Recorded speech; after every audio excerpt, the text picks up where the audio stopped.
I want to call this meeting to order. Let's stand for the Pledge of Allegiance.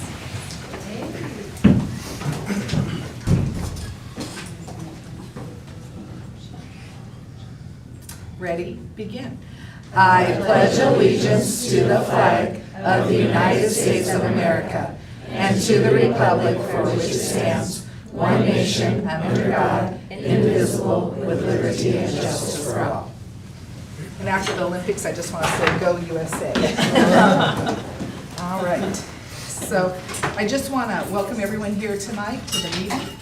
And kind of want to just promote something. After our long meeting last month, I would really like to see us as a board tonight try to become more effective and efficient at what we're trying to do so that we won't be here so long. That being said, I'm going to try to keep us all on track, I hope. We'll see how it goes and do the best that I can. So with that being said, do I have a motion that we approve the agenda? I'll make a motion to approve the agenda. Do I have a second? Second. Any discussion? All right, all in favor? Aye. Aye. Aye. Aye. And aye. All right. So, superintendent's report first. Well, Chairman Nixon, members of the board, I just want to share with you, I did send the link of a couple of videos that we shared with our administrators last Monday, I guess. But at the June board meeting, which was tough because of us having to make the cuts, and the reality of that in July of not having as many people especially, Brian and Jason and I one day when we were sitting down in July and we were like, okay, we've got 5 less people here at the district office, how are we gonna make this work? And we were like, well, we kept saying, well, we gotta find a way, we've gotta find a way. And then we started looking at a couple of videos and some of them were similar to that, and we're like, that's gotta be it. We've gotta be able to find a way. We've gotta be able to find a way to do what we need to do. We have less people, but we still have a great district. We have kids coming. We've got new teachers that are excited to be here. We have to find a way to show these people that we care, that we want the best for our district. We're gonna keep going with some of the great things we know that we've had grants for this summer to send people to. So we decided that that's gotta be it. We've gotta find a way. And all week already, we've been like helping some of our principals with different things, and we've been saying, that's our motto, we're gonna find a way. Find a way. So we're finding a way. So so we got shirts through a grant for our administrators, and on the back, part of one of the videos that you have there, it was taking care of each other. And so taking care of each other, that means we put all of our strengths together, all of us with our strengths together. So if you need to lean on somebody, we have put this all together in a puzzle of go to these people because we care. We care, use your people's strengths, know that we will find a way together. Awesome. So that's Sounds like a good motto for us too, find a way. Which kind of brings me, I just have one quick question. Do we have all vacancies filled? Are we still looking? that was one of our find ways to. Okay. So if it's not a quick answer, that's fine. I just want. No, I think we were super close, and then we, by tracking our attendance, we're up, so we actually gave principals permission to hire a few more spots. So the answer is no, but it's not because they just started again to hire a few people today. Okay, thank you. So, and I'll have that for you in September like I usually do. Perfect, yeah, I just was curious. All right. Last week, they were diligent in making calls to find, to see who's coming, who's not coming back. And today it was kind of fun to be able to call a couple of them, that one's sitting right back there, to be able to tell them, listen, yes, you need 2 teachers, find 2 Awesome. teachers. So, Good for yeah. a district, good for kids. Yes, so Kara's smiling. All right, good job. Sorry to interrupt, but my computer shows an agenda from 2022. Can you help me with Could you just go? I'm sorry. Oh, you mean? I don't know. Off the board yet? It's not short. Probably not. Well, while That was her she's outlet doing voice. that, I'm going to ask that Mrs. Hunter comes up with the Rodeo Club. Let's celebrate some things, great things our kids have done. So I'm excited. That is an awesome shirt. There, you can go over here, there's right there, I think. All right, so my name is Cindy Hunter. I'm actually a teacher at Ross Elementary, but I am the high school rodeo advisor for Kuna High School Rodeo Club. And we have, will you click on the link for us?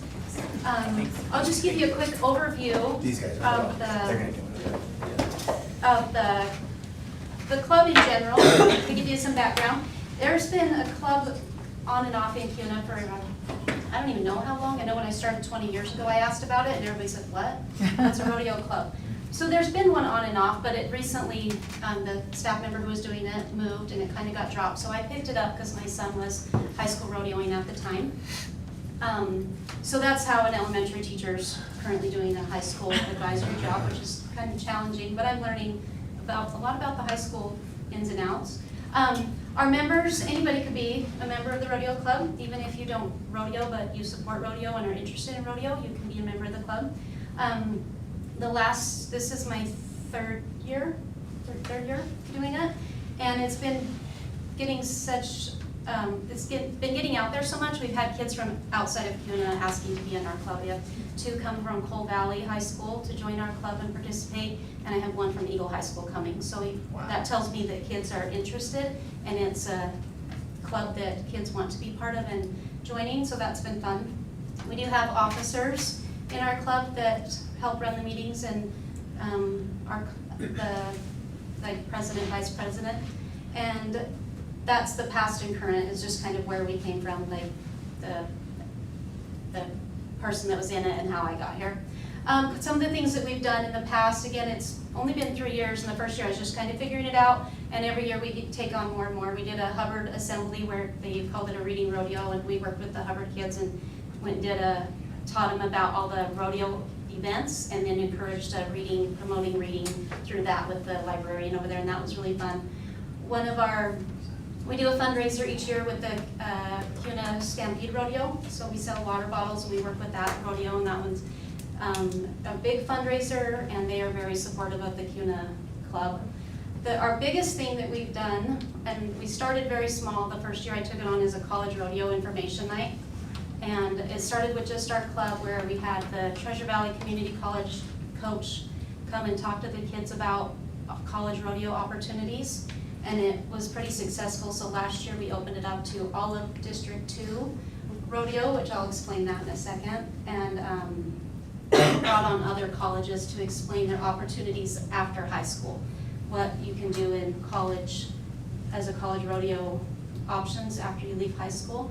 And that's one thing that I'm pretty proud of, because we've already had 2 or at least 3, 1 for sure that's college rodeoing, because of that opportunity that we provided for them, and then 2 that are going that route this year that I know of, possibly 2 more. So that was pretty cool, and the fact that it was opened up to more kids, and they were really excited to come see. So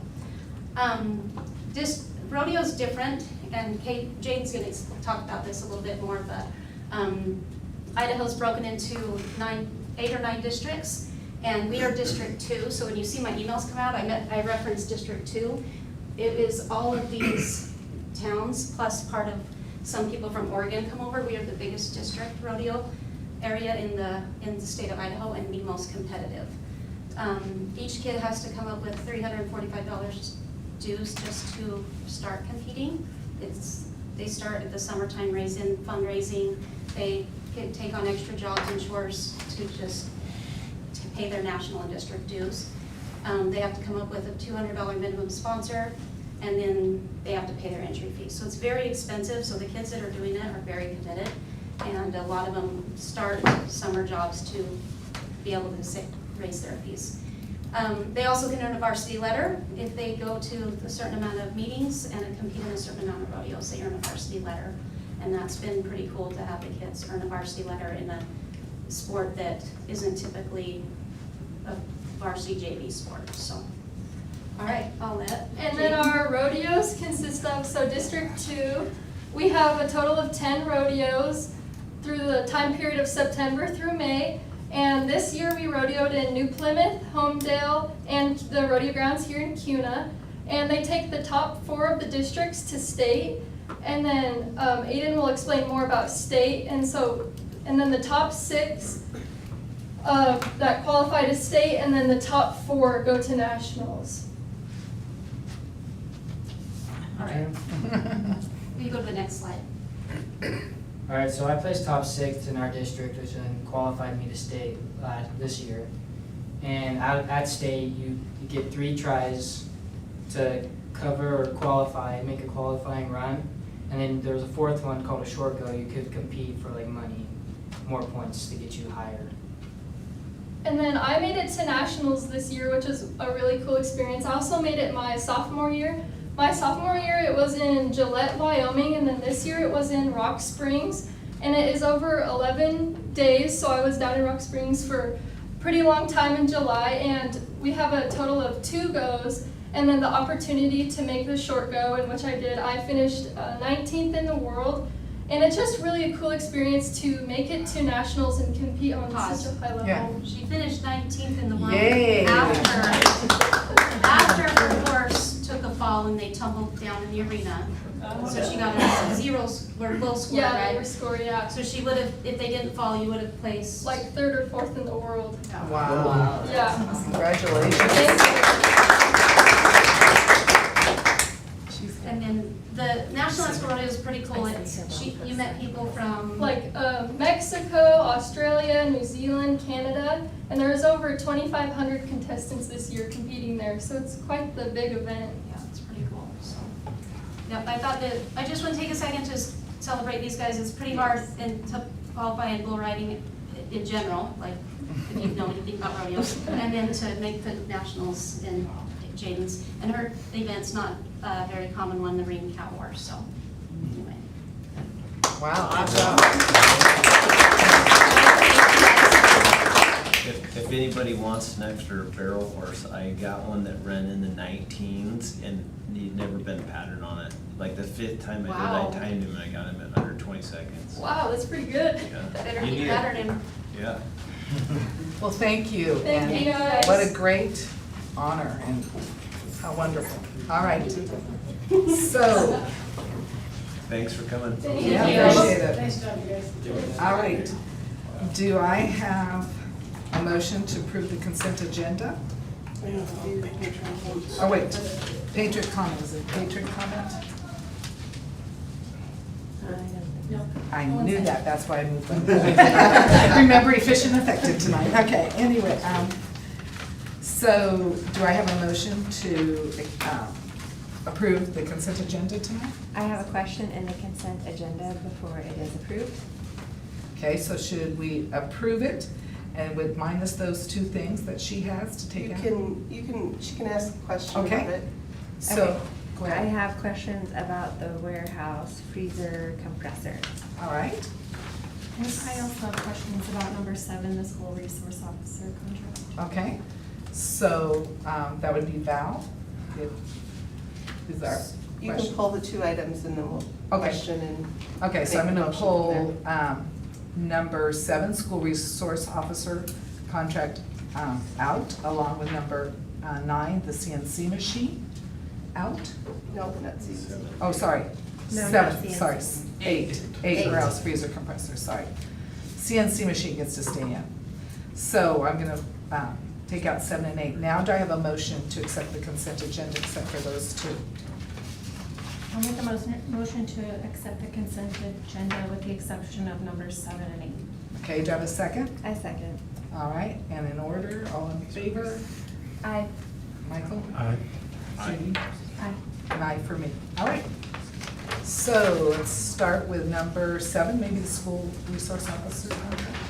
Okay, I just had a question because I didn't know how that referenced to how it was previously. Like how, are we staffing the same as we did before? Nothing's different, Okay, it's the same thing. same thing. And then I just wanted to bring up that I noticed that another school district in the valley was saving money by going with a private. That was Caldwell, but that is not very effective.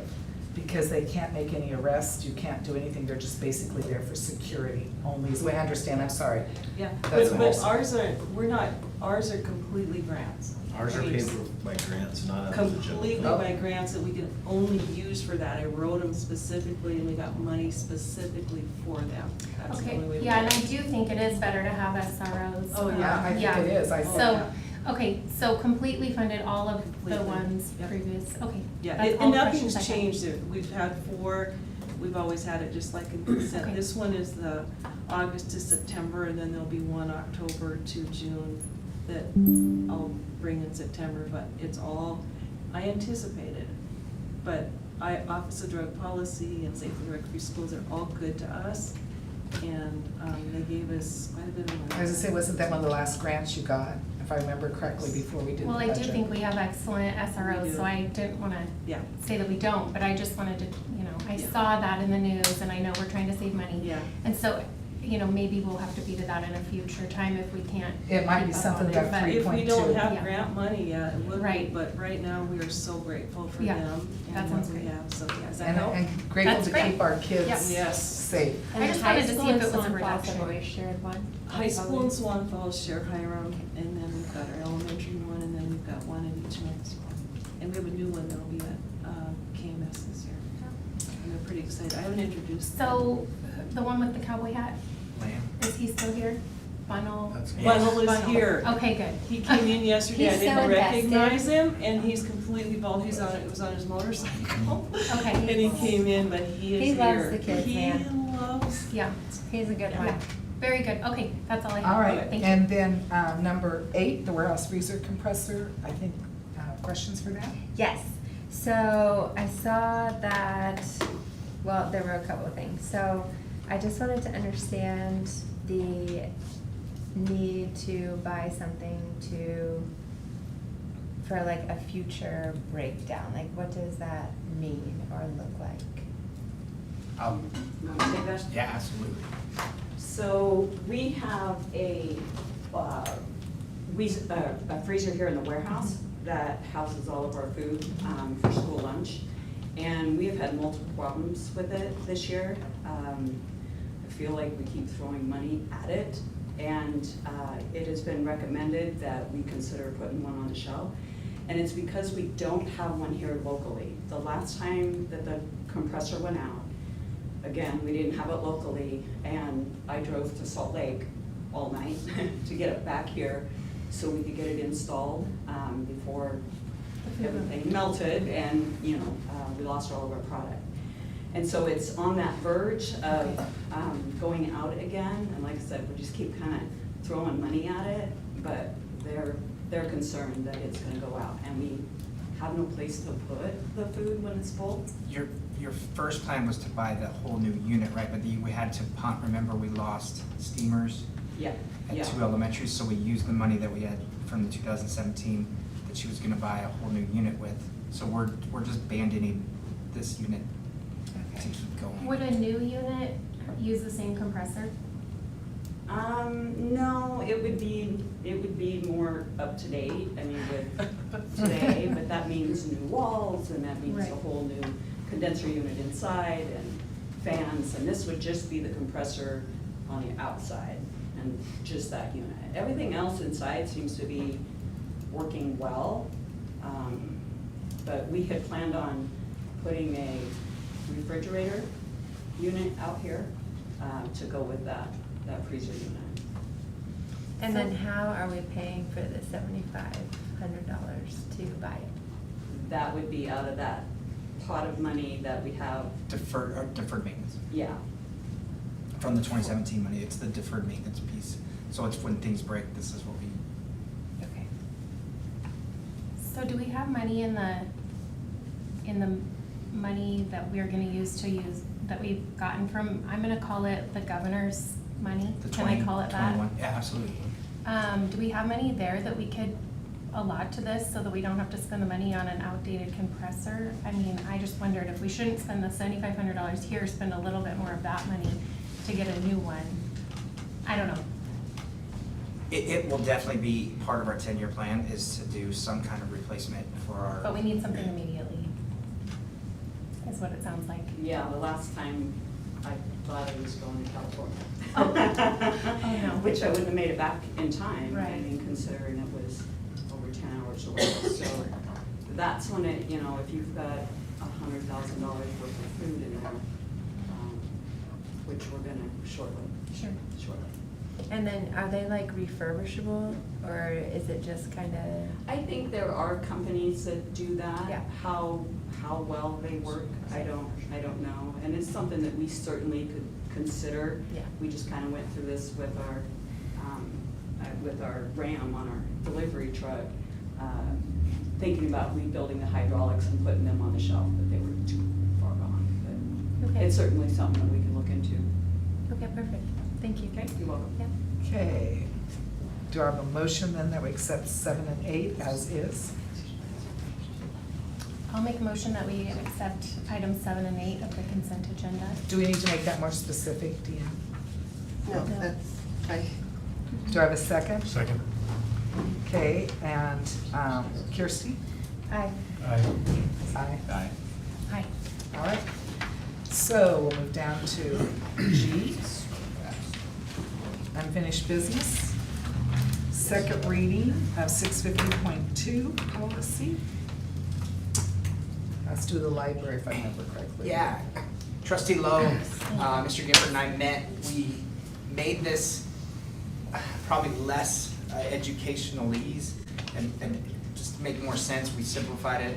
Three of us are in agreement that we do like this form much better. I just have a question, what's the difference, just so I know? Man, it just feels like it was months ago every minute. I think we got rid of 2 or 3 questions, we reordered it. So Okay. you didn't start with a librarian, you started with admin or teacher. Okay. Not to say our librarians couldn't handle it, but our librarians are classified, sometimes they're new each year.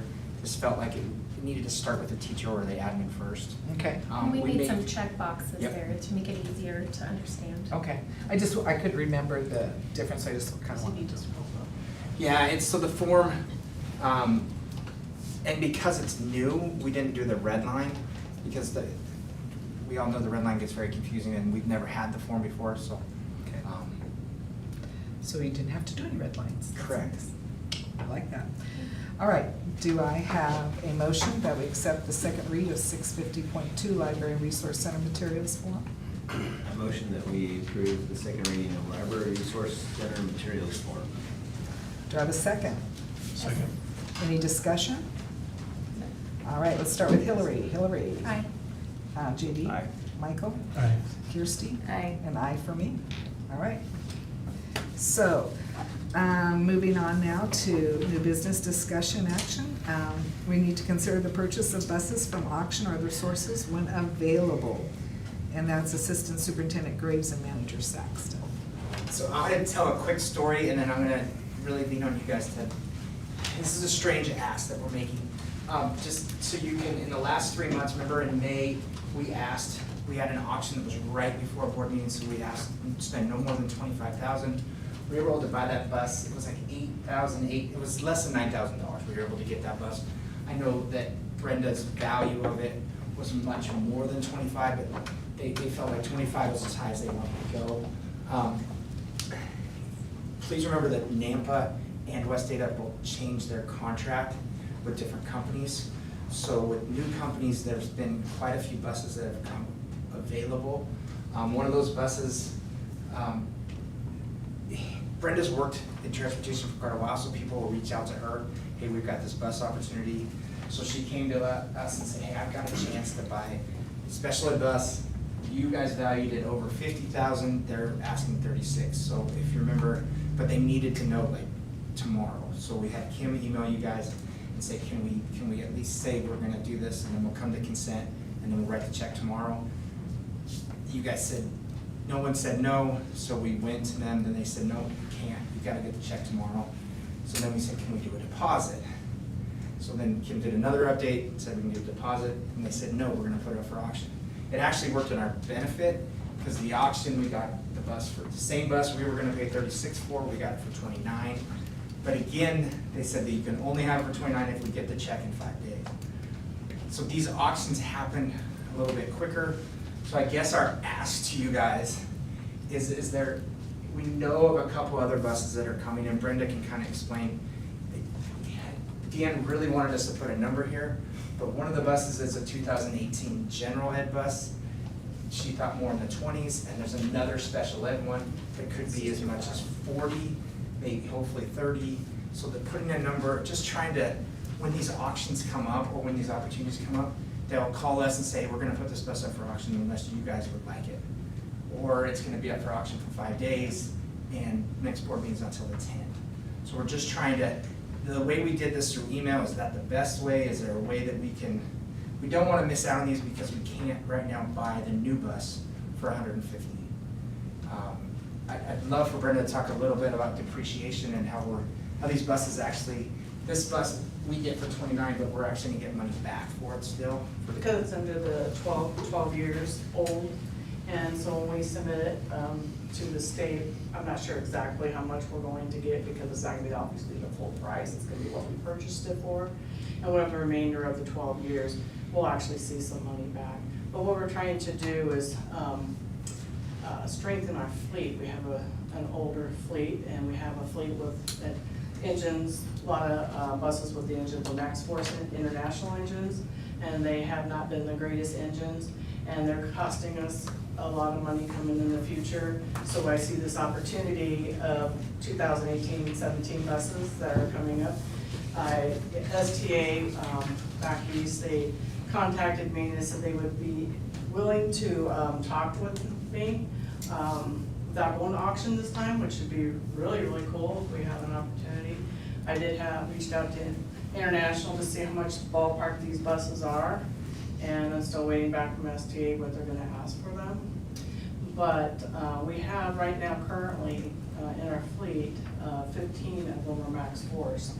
And so we need to work on getting rid of these buses and sell them off before they become a bigger problem. We've already had in the past do some engine replacements. And you can't get a new engine, you have to do it, it's a refurbished engine for these Max Forces. So when we can jump in and try to get a new bus, and then we'll get rid of the one we're trying to replace. So we got fortunate to get this one and one other, so we'll be removing those and trying to sell them off before they no longer run down the road, so we make some money to put back in depreciation.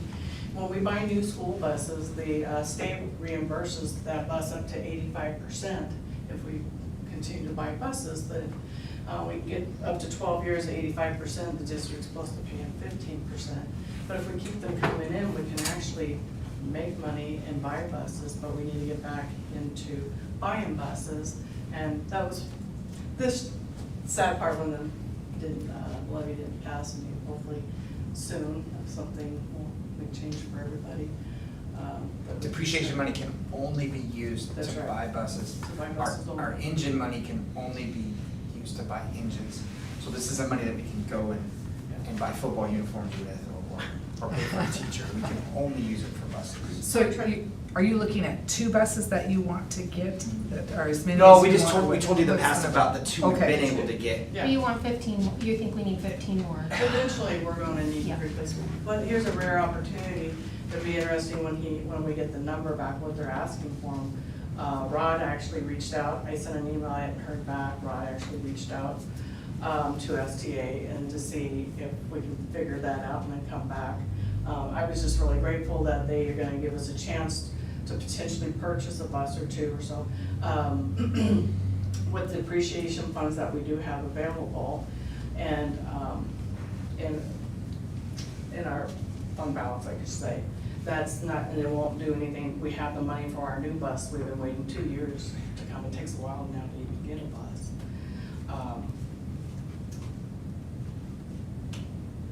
What else to say? And so what do you want the action to be? That's what I was gonna Yeah. ask. You know, is it 2 buses? Is it 15? What are we looking Like, at? I feel like we need a number of buses or an amount of money. An amount or of money, something. that's what I'm thinking too. Yeah. These are 2018 buses, so they're fairly new, they will strengthen the fleet, but we really don't even know if he comes back and says, I really want, because he could potentially ask for 50, then we're obviously only gonna be looking at 1, maybe 2, but if they come back and say 20, 25, we maybe pull off 3. 3. So no more than 50,000 maybe? So. We Dollars, have- is that what you're thinking? I haven't verified this with America, but I could tell between funds available, we could potentially get 2 to 3, maybe. And we would never do something that would cause to go into debt, the money that we didn't have, obviously.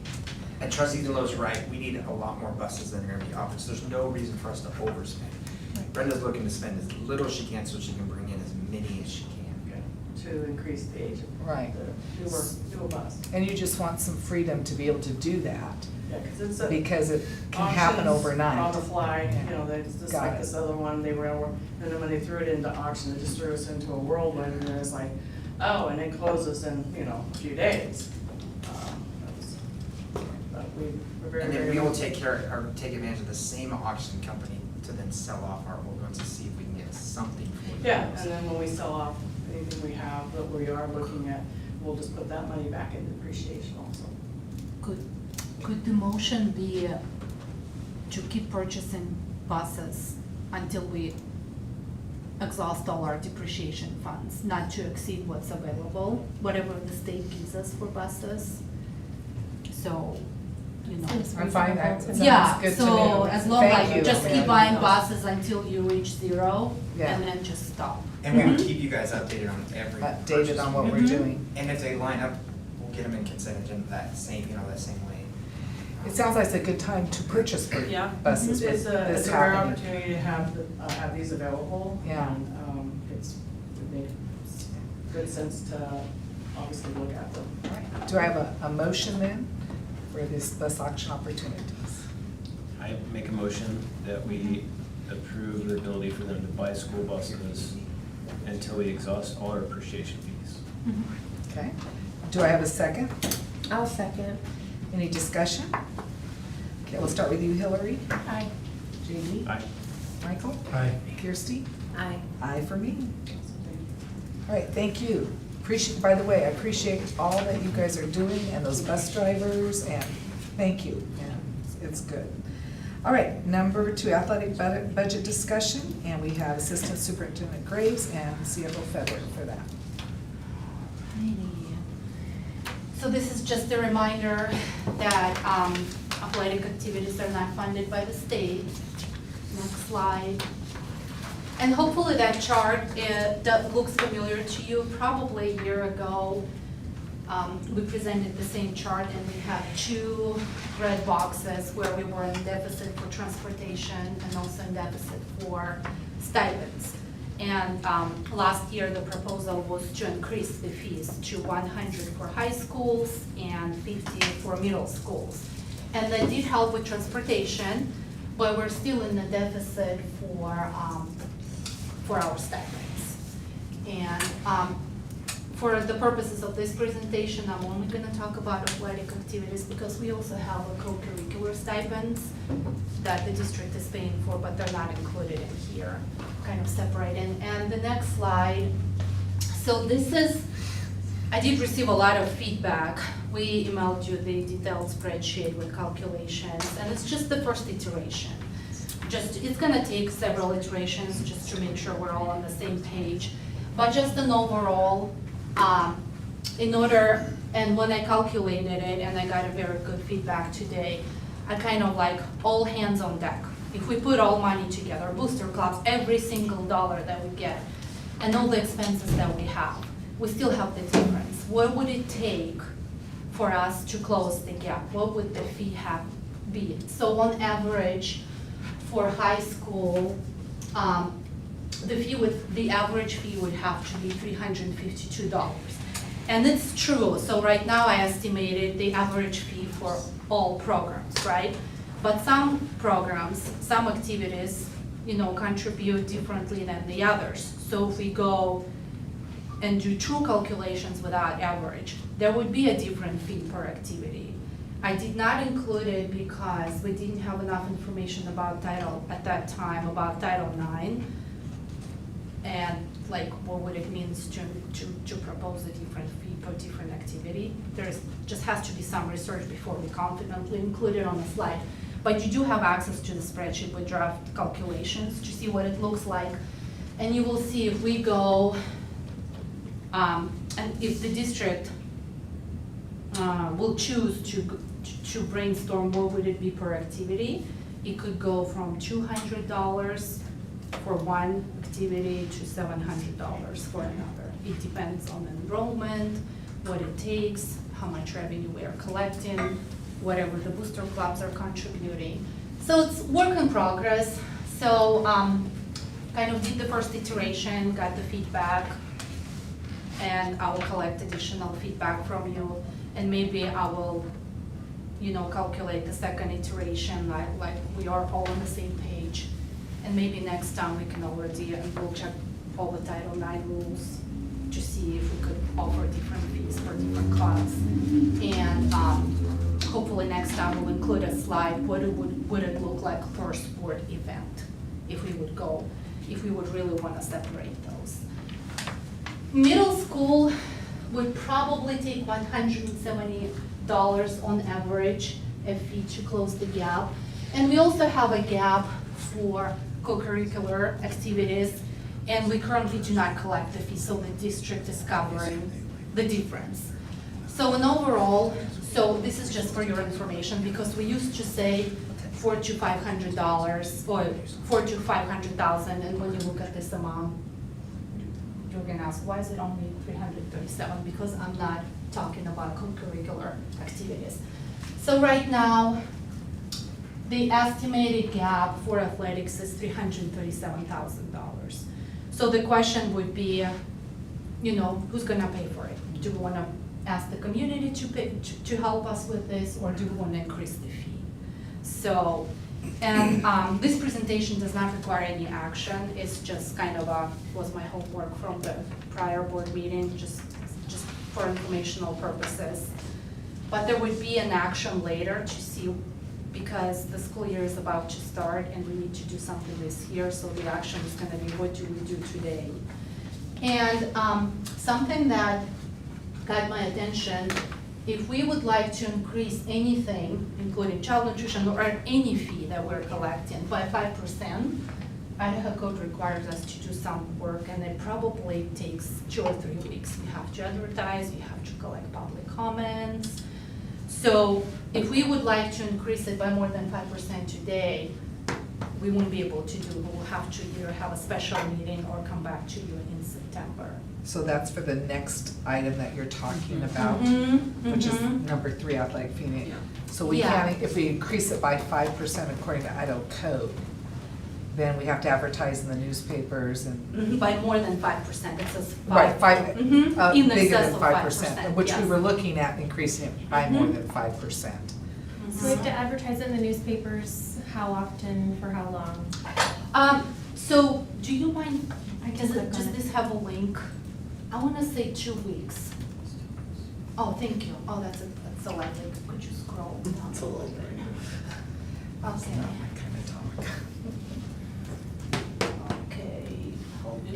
So 2 weeks.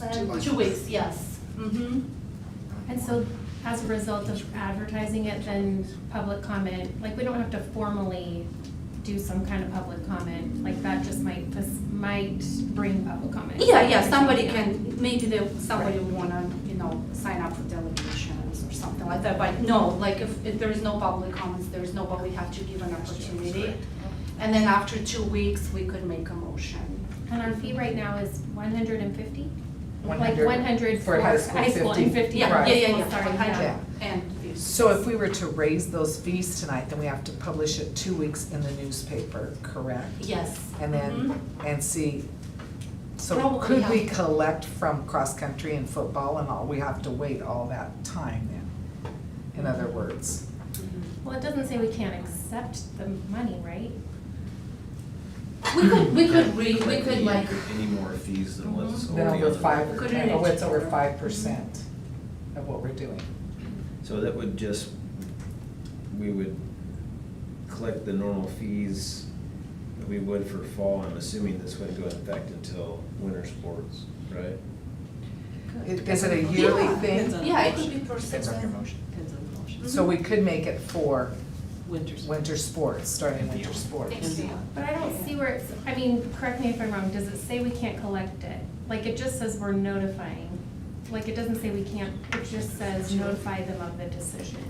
May I comment? Thank You you. do actually have to have a public hearing as well, so I would recommend not collecting anything before you actually have the public hearing on it, and then based on whatever that public comment yeah. would be at the public hearing. So you advertise 2 weeks, the advertisement is the time and place that you'll need to have the public hearing, and then whoever can, wants to show up and have maybe a discussion. public comment, yeah. So, So it says 2 weeks in the newspaper or 3 public meetings in different locations. I wrote 2 weeks in the newspaper. Yeah, that seems better. I have a question for you, Jill, then. Could we, by law, then increase the fees for winter? Or is that something we could do as a board? Or was that like, We have to go through this process. right, but we would do it now for winter Yeah. sports? Right, and But- then you would, and then as part of your motion approving whatever fee increase you decide on, then I would just recommend you indicate whatever effective date that is. Okay, Yeah. well, and I guess my question is then, people are gonna get upset, wait, fall, they can have to pay that. Is there a precedence then that we would be not following type of thing? But we could do that if we so wanted to as a board then. You I guess could, that's I mean, my I guess, Do you understand what I'm saying? right, no, and I know that Ms. Feather brought up the notion of Title IX, so I guess that would be my only caution there, is if there's, a disproportionate amount of girls versus boys that are gonna be affected by that increase in the winter versus the fall. Not the That would be price. something I would just Yeah. wanna be cautious Aware. of, yeah. Well, and I think that would mean they just pay the same fee. I'm gonna make a motion. Okay. I make a motion. Well, I have Well, a this question. is not a Hold motion on, yet. I have a I know. question. That's for the next I one. have a question. So what about fall sports? Because they have to pay fees right now. That's what we're talking What does about. that look like? So that's, we're gonna, We right don't- now, it's $100. Right we now, could- it's $100. We can increase it below 5%. So I was wondering, what about we make a decision to increase the fee, we advertise it in the newspaper, we have our public hearing at the same time as we have that other meeting coming up, is that next week? 2 weeks. It's 2 weeks. It's in the 2 weeks, so 27th. that could double serve as a public hearing / levy meeting or whatever we're doing at that special meeting. And then Superintendent. we could make the fees payable by the sports at that point. And then we're charging them but collecting retro, and can you do that, I guess? I don't know, that's a good question. Because they'd have to, they would pay till then. Can we do that? I think he's Well, ready would to you have talk time whenever you to- want him to. To Luke, do publish you have any this. feedback? Luke. I would love to hear it. Yeah. So keep in mind, we're 8 days away from our first fall day. Yes, I know. First soccer game is a week from Friday. I say we just keep the fees the way they are and change the fees for winter. For winter. Make it clean. And I guess we'll discuss that, the next thing, to look at the fees, what we want to put those up to then. Now, I don't know if you guys want to think about ASB at all, because that's a school. Yeah, that's on the next agenda, the next part of the agenda. So, I think you explained it to us well, and it looks like it's something to think about even for the levy, possibly looking at doing that for our constituents or our parents, but, yeah. Maybe keep working on that spreadsheet and maybe check Yeah. with Jill on all the possible Title IX issues. Yeah, because I Yeah. don't think the See, levy should pay for sports. No, I I think No. it needs to be sustainable on its own, and the levy needs to be paid for Yeah. admin, teachers, things that we actually need to pay The only for. reason I say that, Kirsty, is because sometimes parents might be willing to go out and pay or pass the levy if they know something's gonna be paid for. It's something that would be like, oh, wait, I want that for my kid. But I agree with you to a point, I'm just showing you that that might be something that parents would go, wait, I wanna vote yes on the levy because they're gonna help us with cost. That's what I was saying. So, but I get what you're saying and I do agree with that. But there's another side that maybe that might get more people out to vote yes. So just a thought. So, okay. Is this The next one? Yeah, this is on the next one, on the. So we moved down to motion. number 3, the action item for athletic fee and ASB cards, is that? And we just wanted to show you, this is not a recommendation or proposal, just what would 5% mean? Like, if we would want to increase today without any advertisement or anything, that's the highest we could go. Be 105 Mhm. and 5250. Yeah. So we Mhm. could do that. And how much would, that would increase our revenue to 4,780? Yeah, it will bring Approximately around based on how many kids 6 play or last 7 year. Play, thousand okay, dollars so this is revenue. in the I mean, I ballpark. guess it's a little bit not exciting on how much revenue that raises, I would say. We're gonna have to do that for the fall and then adopt it in the winter. That's what I'm They thinking. need to be higher than that, in my opinion, for sure. But for the winter, yeah, but for now. Yeah, right, yeah. like, Yeah. it's too bad we missed all those hundreds of football players with their expensive sport. I have one, I can say it. I do Track in too, the so. spring, we got lots of I do kids. too, Yeah. so like, Yeah. yes, That's I true. totally agree with Yeah. that.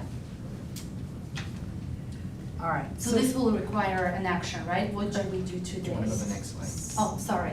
ASB. Next slide, please. And this is just to show you what would 5% mean, but the motion would be, what do we do for this? For right. For right now, yeah. So can we What do you raise tell people 5% tomorrow? for the ASB fees Yes. and for the Yes. athletic fees? As long as You it's- could do that, right, you could do that tonight, and that's not a problem, and then you could decide if you wanted to raise it for the winter and spring sports, more than that, and we put it in the paper, and we could even bring it to the September board meeting, because it would be plenty of time. So it'd be all legit. Yeah. I make a motion that we raise the fees 5% for the fall, and then we go through the code, Idaho code that we need to increase our fees in the winter to $150 for high school athletics and $75 for middle school athletics. All right. Do I have a second on that? Are you raising the fees for No. ASB also and along with the athletic? Can you go back, do we don't have the And- the one slide? I don't think we should, I mean, well, if there's a second, we can have discussion, I guess. So I would keep the ASB at the 5% in the. So that's 105? No, the athletic No. fees That's would be 42. 105. ASB would be 42. Okay. And then he's talking about the fees for Just the athletic fee. winter. I just raised the athletic fees and keep the ASB fees the 5% higher. I think we should raise the athletic fees much higher than 150. Or at least That's for a look at it. future discussion. But We can't- that was his motion. Right, I was just Well, gonna and say, also we can't discussing motion, player make fees that as motion. well. So we need to go back and make a motion just on the ASB fees, is that correct right The now? ASB and athletic fees currently. For the 5%. So I'd make a For the motion that 5%, we okay. Does raise. my motion, I can't make the motion for both of them, like I just did. You can, but not for the Winter. future winter fees. Because we have Just for to right now. advertise and get that set up. We So can't make just- that change. Just for right now. Well, but he's saying to make I the said- change and go through the Idaho code, so he probably could do that Yeah. motion. Yeah, so I said for the fall, adopt our 5% increase for the fall, go through the Idaho code motion, and then in the winter, increase to $150 for athletics for the high school, and then $75 for the middle school. And also And discussing ASB stays player the same. fees. And ASB stays at the 5% increase. For the year. What did you say? For the year, because the And ASB also fees are a discussing player yearly fees thing, in the right? Yes. So it doesn't make sense, we can't increase the fees in the winter time, right? They pay that fee on a yearly basis, right? So they pay that, so it's a moot point to talk about raising the fees in the winter. So, For the ASB. for the ASB. But you want the Did you say winter something, Kirsty? player fee Yeah, to and be. also discussing player fees in the winter, what that looks like for the future. But he wants it to be $150. 150 and then 75, that's what he was For saying. the middle school. In the winter. Yes, but we also need to discuss player fees in that discussion. I and think what that Kirsty looks wants like. what she's referring to for player fees Is is an an addendum. additional fee Correct. above the 150. So she needs to make a motion. Well, third fee. let's Make make an a motion, amendment. amendment to She the would motion. make an Amendment to your motion, I'm adding that onto your motion. Okay, then you got to go through the whole Yep, thing. you have to do the whole thing. Okay. All right, I'll make sure it's right. which one is 105?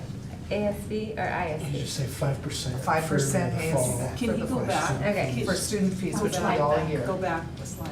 Okay, so making a motion to increase 5% fees for the high school, which would be 150, and the middle school, which would be 75, and then also discussing player fees alongside that, And the 5% athletic fee raise overall. and the 5% overall. That's the motion. I don't understand. What's the player fee? Is it that what we're talking about, when we say 150 and 75? No, it would be separate. It's separate. You would have two fees. So, You have two payments as a parent to make? Yes.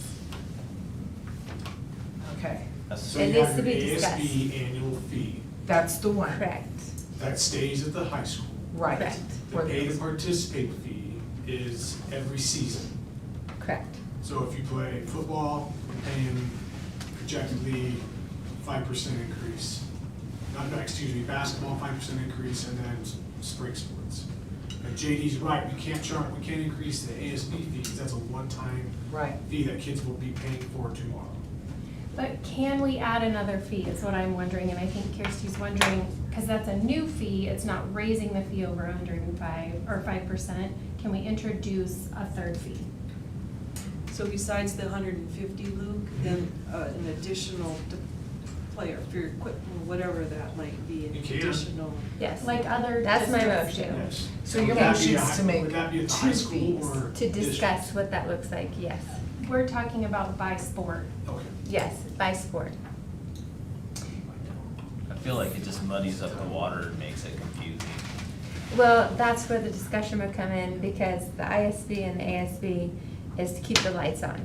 You gotta have lights when you got the fields on, you gotta have lights in the gym, like, there's fees that the high school needs to have in order to function with sports, but then also to have equipment, to have the coaches be able to get what they need, equipment, jerseys, things like that. Do the That would be boost- the player fee. It's Do the two booster separate. clubs help with that? Yes. I'm they do. looking Yes. at it as a parent. But as a parent, I volunteer for Booster, and they don't have the funds to sustain the sports. They just don't. I would- And this is the yeah. opportunity to allow the sports to be self-sufficient. Yeah, I think That's that, the goal, like, because we I as a feel like our district goal can't should be afford to that. pay for it. yeah.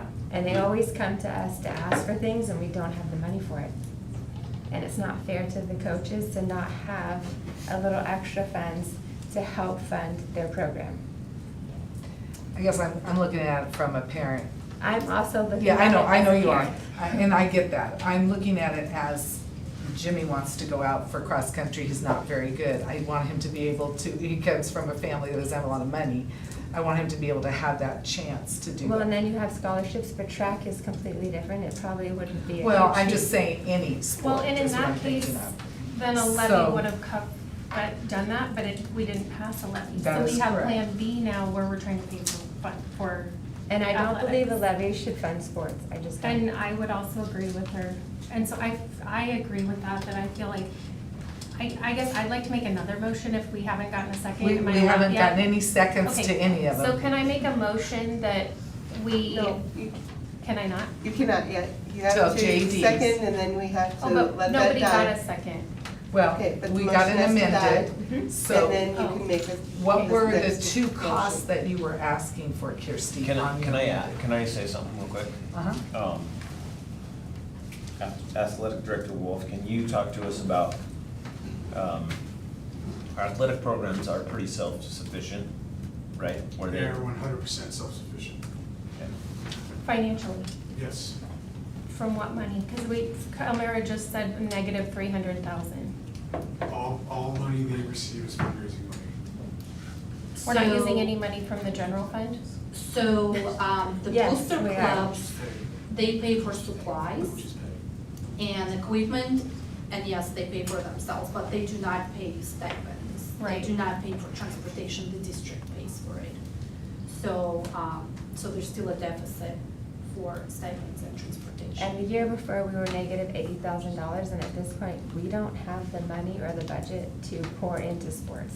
sports to be self-sufficient, they're extracurricular activities, and this would allow for coaches to have that extra funds to help feed the kids. I've been in this for like 4 years, and So what it is? needs to happen. So on your amendment, I'm gonna go back to that, we have a motion, you're amending it.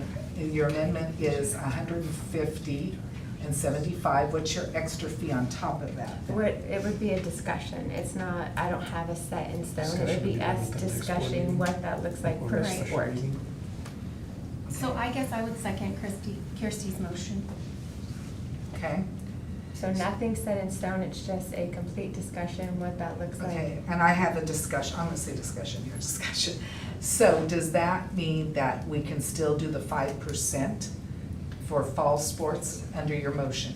Correct, yes. Okay, but the 150, we're not gonna do? No, that is also included in the motion. She's just In the saying she's motion. gonna add a fee We wanna look to be at it. discussed. She just wants to Correct. look at the discussion Yes. for that. Okay. Yes. So we have a first, a second. I want to clarify, so I understood. All right. Jill, you gonna say something? Well, I was just gonna clarify too, so any new fee would also require a public hearing, and then the public hearing on any increase that's above the 5% would be required, so. Can we do it in one hearing? Or we have to have two? Yeah, you can do Oh, okay. it in one hearing, yeah. I just wanted to make it clear that it's a new fee or anything over 5% requires a public hearing. And those fees would not go into effect until that public hearing is held. So possibly. So the advertisement would be, the proposal is 150 and 75 plus a potential additional fee. Fees that will be Yeah. discussed. Can the hearing be the September board meeting? If you can get it in the newspaper, it just varies by how the newspapers do their publishing. So if it's 2 weeks, you should be able to. That'd be great. I just I'd wanna rather make take care of it sooner another rather than comment later. that, levies have always helped pay for coaches as well. Right, that's always been part of a levy. When they pass. But They don't pass, also- we don't have that. Also, we just made 3 million It's not cuts, and we're levy, it doesn't discussing pass. next year Well- making another 3 million cuts, and I don't wanna cut any more teachers. I would rather the levy money be to maintain what we already are doing in the district for teachers and admin and being able to pay everybody and sustain our schools. I agree with that. All right. So the motion's been made, we have a second, we've discussed, so voting. Hi. JD? Did you ask for a second? Uh-huh. Did you ask for a Yes. second on my Yes. motion? Well, That's part of your motion. She amended it. she amended it, so we're doing the amendment to that. Okay, And then if it doesn't fly, then we go back to just your motion, good. I think. Correct, Jill? And doing some tutorials. Okay, so here we go. JD? No.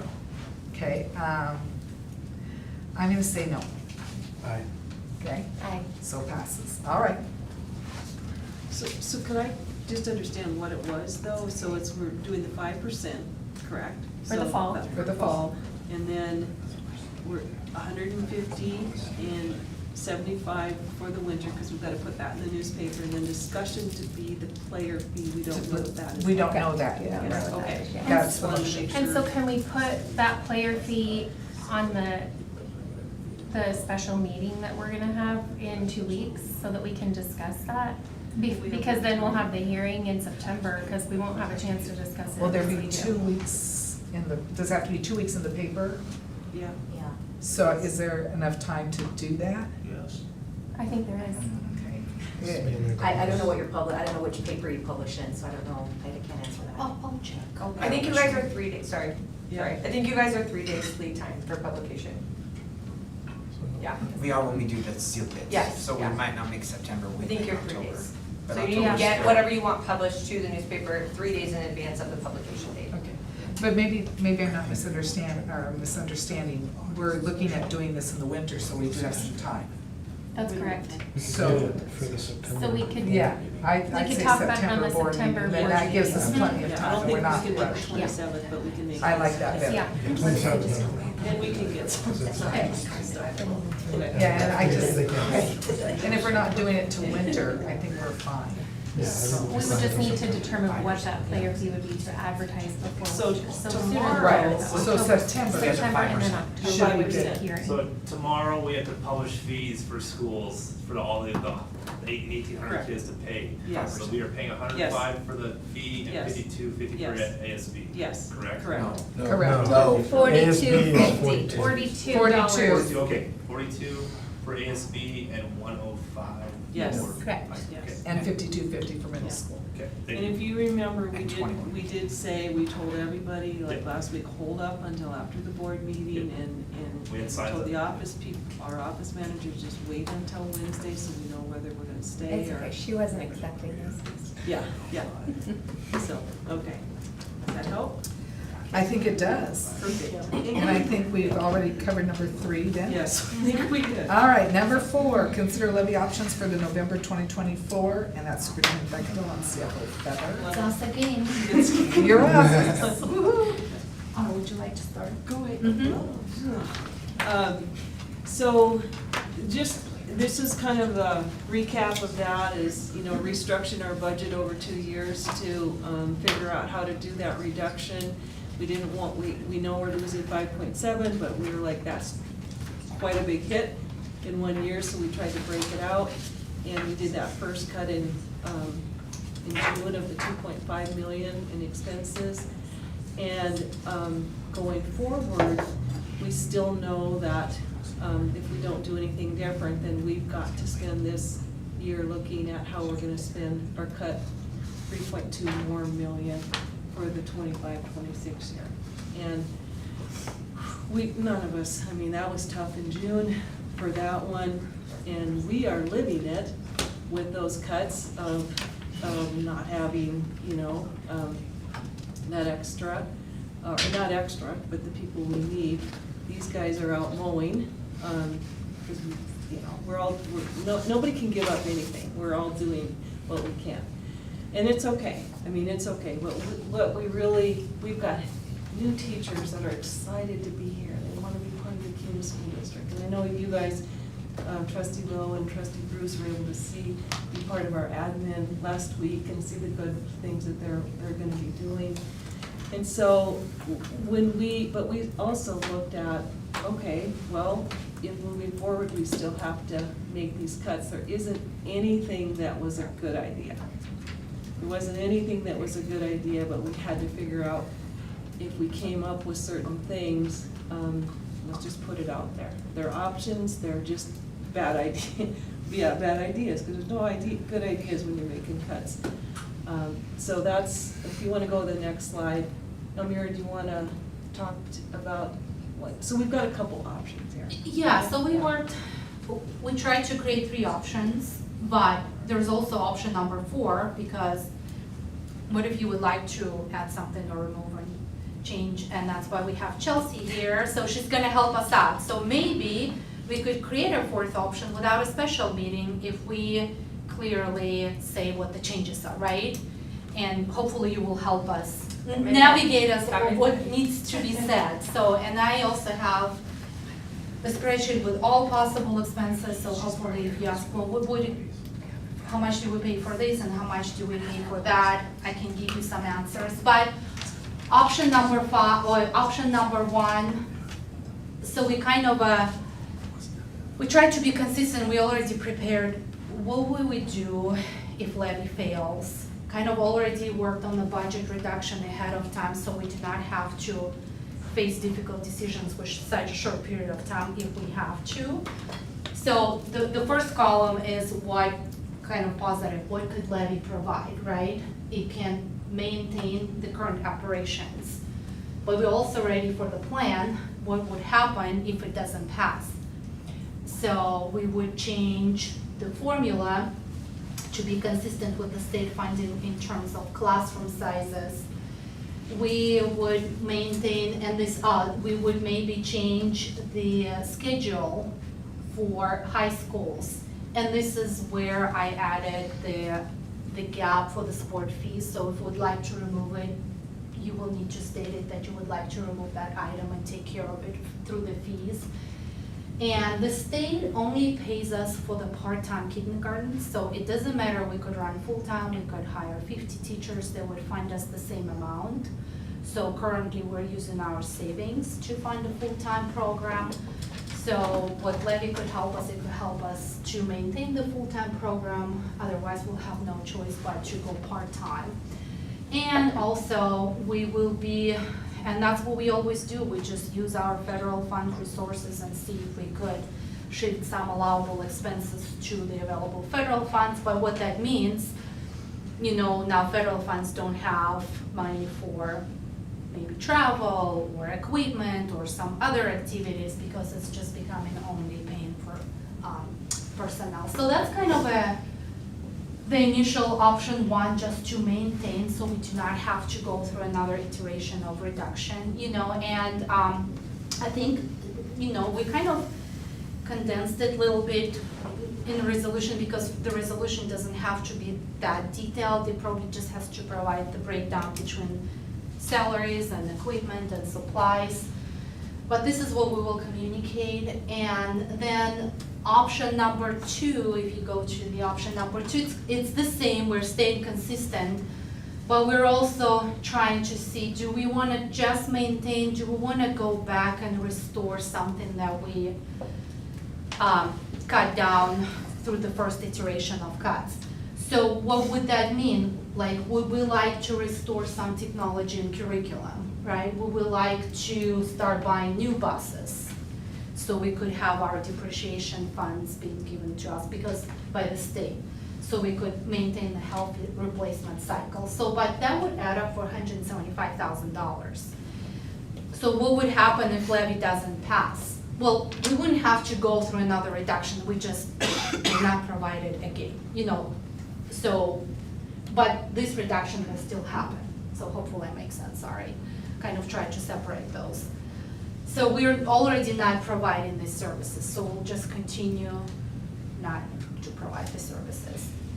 And option number 4, or option number 3, it's kind of just some add-ons, enhance, kind of a deluxe option.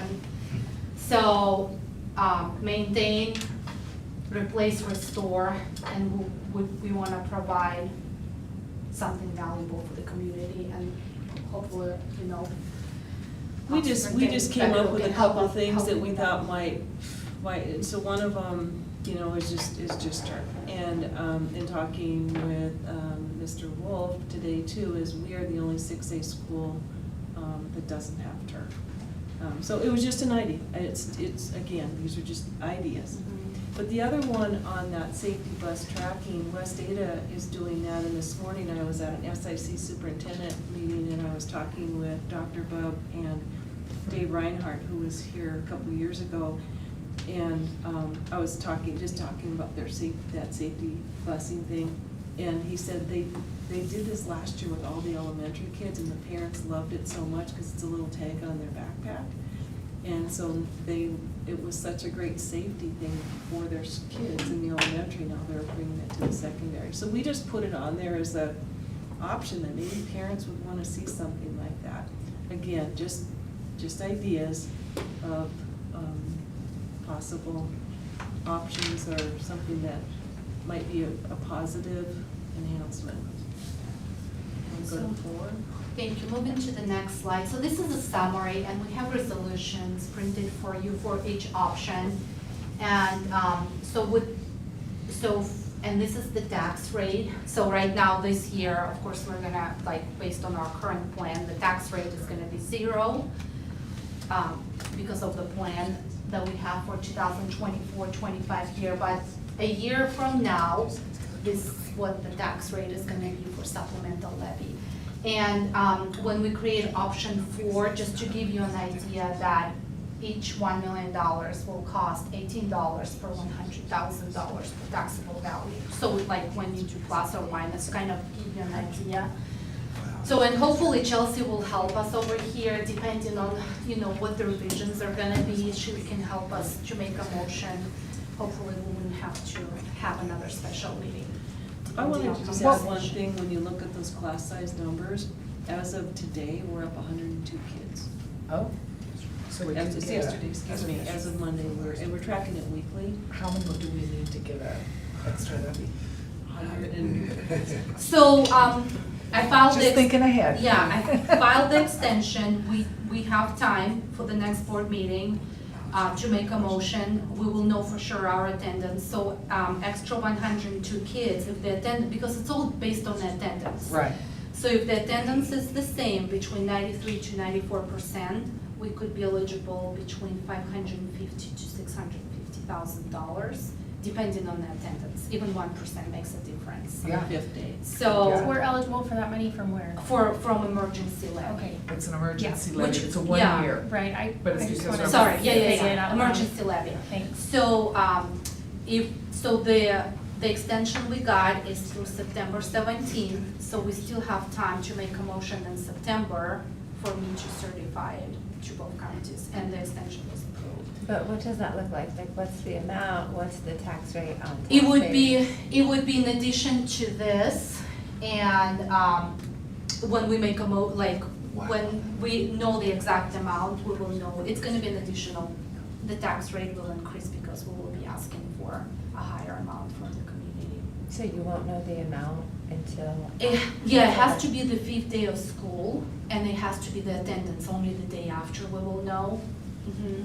And so if are we making a motion, if we make a motion on this and are able to move forward, will this get rid of our special meeting? Is that the idea? No, our special meeting has to do with the superintendent search. on the Oh, 27th. never mind, I was thinking, got it, sorry. Yeah, but we could put this in if we needed to. Okay, all right. It could go in there. Special meeting. I have a question about the next slide. Could you, Mm-hmm. oh, I have one that says Region 3 and it shows the tax breakdown. Oh, that was attached as a reference in case if you Oh. would wanna know where we stand Yeah. currently. So we could go maybe Okay, no. putting deeper in That, the slide. I'm just Which looking at, number? we're agreeing, so it's all bond. We have no supplemental, nothing. Not this year, yeah. Right, so that's what it's showing. So this is 23-24 school year. The next year we're gonna go straight to 0. And then we're gonna go back even with the supplemental levy and bond, exactly where we were. So we're like, it's a spike, it's gonna be a spike, and maybe Michael Keith could prepare us kind of Yeah. Well, I a just- simulation of what it would look like. And I thought it was interesting, we're below at a 147. Melba pays more than, we're at 124, they're at 147. Melba pays more than what we do in taxes, which is amazing to me. So I just kind of wanted to bring that up before we discuss the levy a little bit. And they're around us. But, yeah. So, all right. So what is So the open up action? for discussion. The motion would be if you already like the prepared options, you can make a motion for any of those options, or you can make a motion for any of the options with changes that you would like to see. I'd like a little discussion first to see where people are thinking Yeah. and then go down from there. Is that okay with everybody? Yes. Okay, so, I mean, did you go have ahead. something, Kim? No, go ahead. I do have something, but I can Okay. wait. Looking at these, I mean, I feel like we should try to be as frugal as possible in what we ask for. Because I think some money is better than no money. And I think trying to get 6.4 million is even gonna be asking quite a bit. I think some of these things, like maintaining the activity fees at current levels, in my opinion, could go. And we can make up that money in Do you wanna go back to option? That's option one. You're looking at option one. I'm with looking lighting. at option 4, Oh, okay. Oh, you're looking at making it Okay. different. custom Okay. option. Yes. So, I mean, and I think maintaining full-time kindergarten, like, could we go back to, like, tuition-based? So I thought about that when we were making our cuts, and that was one thing, because I know West Ada has done that. Yeah. My problem is, I'm gonna go with the kids again, we're just getting the kids caught up. When you go to half day and you're asking tuition for full day, your parents who are well off will be able to afford that. But the parents who aren't are half day, and then that puts those kids behind even more. That was my struggle, Hillary, in that, and I get it. But when you ask for parents to pay tuition, and then for full-time, the people that are gonna do it are the kids that don't necessarily need it. And some of those kids need full-time. We just caught up on our scores from COVID, and I'd hate to see us go back. But that's my feelings. I mean, I feel like kindergarten's not even required in the state of Idaho. It's Some not. half-time kindergarten feels, and with tuition options, seems like a good option. But when you're a first grade teacher and you're getting kids that have had full-time kindergarten versus half-time, it really is. The fact that kindergarten Yes. isn't required in Idaho is ridiculous. I was actually about to say, it should be state-funded kindergarten. Or So, pre-K, but it's something. not, so that's where we're at. Like, what it should be is a lot different than where we're at. I know, that's why we're gonna have to ask the public to pay for it. That's how I feel about it. Yeah. There's a But big, because I thought about that when we made our cuts. And I mean, just thought I couldn't do It seemed like it. it worked fine when, for the kids I had in school. Like, I mean, and that, like, it was That's because $140. You pick up the difference. I didn't pay for additional kindergarten, but I did pick up the difference in my levy for the people that wanted to go. But you also So- supported your children and helped them to. Right, and- You were a good mom and took care of your kids, and we're just widening that gap by Again. not Yeah. allowing that to happen to people that can't afford it. And that's my point, that's where I'm coming from. And it's how much money? $695,000. Yeah. Yep.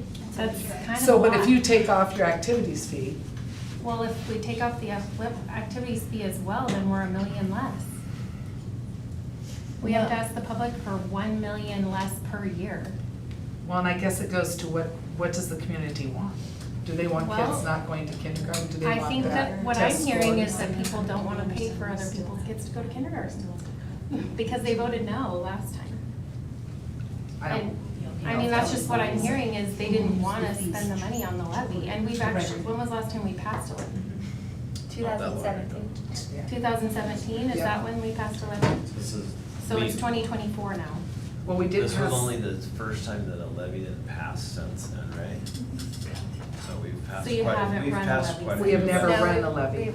It's the bonds, we've tried for a Yeah. couple times. My mindset is, I don't wanna use a levy to go back and try to restore everything we lost. I feel like we're here, this is the budget, the levy should be to maintain where we're at now and to make sure we don't have to do cuts next year. Maintaining the people we have, maintaining the staff we have, the administration, and removing the fees.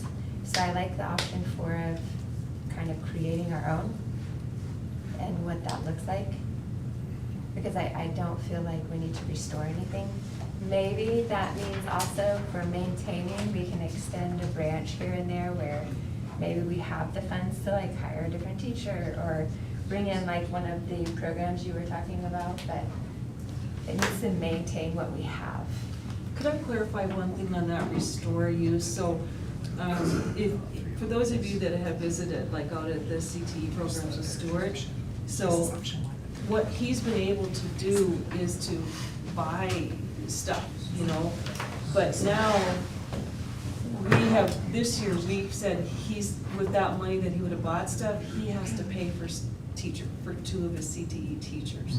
So the restoring just means like, if the levy went through, that the programs would be able to go back to purchasing more of the equipment and more of things. Right now, it's reduced by that much just because he's gotta pay for the teachers out of his CTE money. That's what that restore part meant, if that makes any sense. That makes sense to me. Yeah.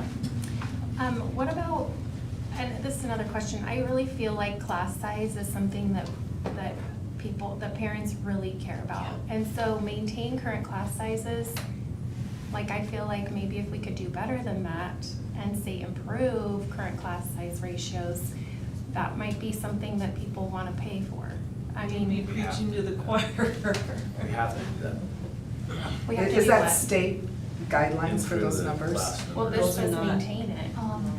No, it just says to, This is one option, we have 3 options. So I would like to, like, do any of them say improve the class sizes?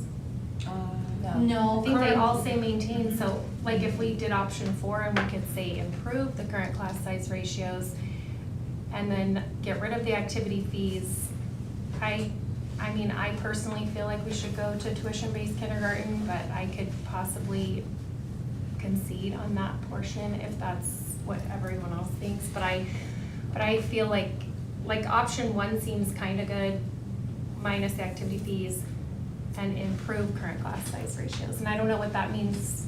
Like, I'd really rather re-allot the $695,000 that just benefits those kindergarten kids, make them half-day kindergarten or whatever, part-time, with the option for people who want to do tuition-based, and then improve class sizes.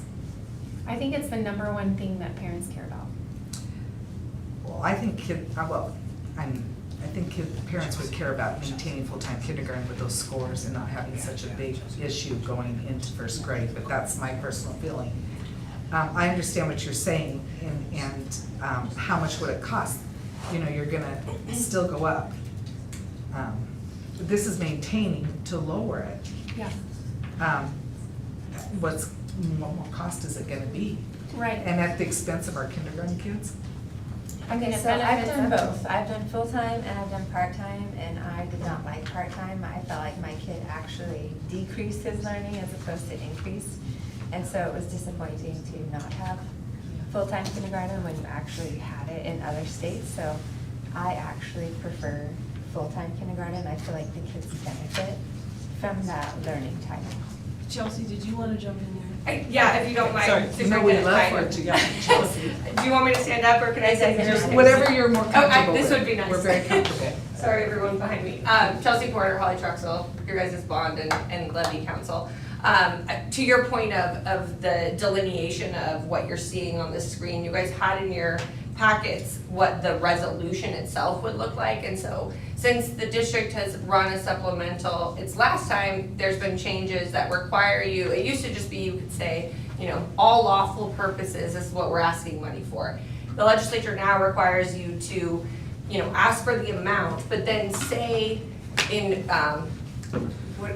the wording is hilarious to me, because it's like relative detail or like reasonable detail as to what you're going to spend that money on, and then you are required to report to your community as to what you actually spent it on. So now the ballot that you guys, that everyone here would see when they go, will ask for the full amount, and then it'll have a breakdown of a general amount. You're not bound to that, but we advise clients you should be pretty comfortable with that, because if you then report that you spent half of what you said you were going to spend on teacher salaries, your patrons are gonna be upset and they're not gonna, you know, vote for you in the future. What we have on the ballot now, option one that is proposed to you all, it only has the two categories. So it has salaries and benefits for teachers. So what you're seeing here is current class sizes, high school, and then kindergarten and career technical. On the ballot, that would all be lumped into one, such that the amount that you would see for salaries and benefits is $2,859,594,000 as drafted, which we've discussed at length here that you guys can amend. The second amount in that first option, and in actually all other options, is $337 to maintain athletic fees. Right now, that is all that people see on the ballot when they go in. That allows you the flexibility to move around. You know, maybe you don't have enough children that register for full-time kindergarten such that you need that full amount. You can take that up to the class size category here and spend more up there and increase class sizes. You also, I guess what I'm saying is as presented to you for an action item tonight, there is movement within this. I also want to respect that Kuna is one of the most transparent districts that we work with, and we love that. And so obviously you want to be clear to your voters what that money is going to. But as presented and as is on the ballot and as your reporting requirements that are required to the state, if when the year starts, you don't need all of it for kindergarten, and you need more for class size, or you need less for class size and you need more for kindergarten, or you need more for CTE, you're allowing yourself that flexibility because of the way in which you're presenting it on the ballot. So it's not quite as broken down as Correct, this, so yeah. that we have some leeway to Yes. make some different. Yeah, and I don't mean that you're trying to be No, deceitful we're to not. the public at all. Like, it's just that, like, as it's presented, and the legislature knew that, right? You can't know to the exact dollar amount what you're going to spend on certain things, and so just having a little bit broader, which is salaries and benefits, you're allowing yourself that flexibility to see what the district needs in these 2 years in which you receive the funds.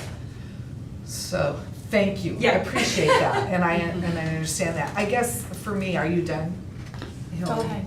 I'm sure I'll have more. Is there any way, let's talk about how we can decrease class sizes.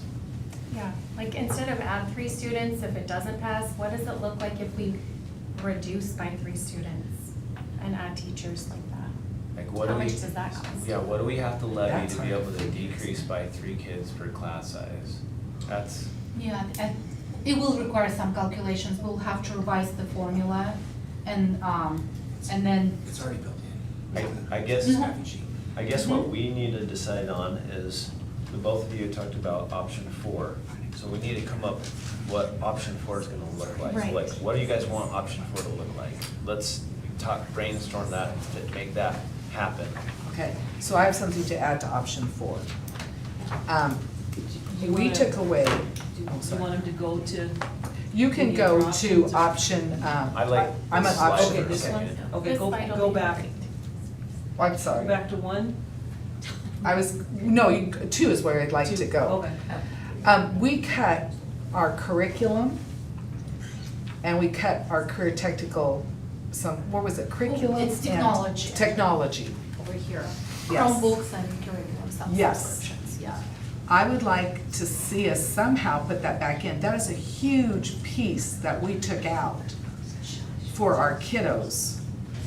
The curriculum, being able to, we want them to do well on those test scores. The technology, to make sure when they graduate from Kuna High School that they understand the technology. That's $250,000. To me, that's an important piece that should be that part of 4. So let's clarify, what technology Yeah, what systems we're If you look at talking replace and restore, Chromebooks. Chrome, That we're about? not Oh, replacing. just the Mhm. Chromebooks, okay. and then the curriculum, we, Go back to that schedule of replacement. yeah. If we don't do something, eventually we will be forced into a situation where we aren't replacing any Chromebooks for the following year as they break. So that means that our 2nd graders won't have devices. And then if we don't replace the next year, our 3rd graders don't have devices. Next year, and we'll just have to walk it up eventually until we just don't have any. Because we can't afford to replace It them. would just be more replacing them, not allowing them, not changing the checkout things, that sort of thing. Just replacing.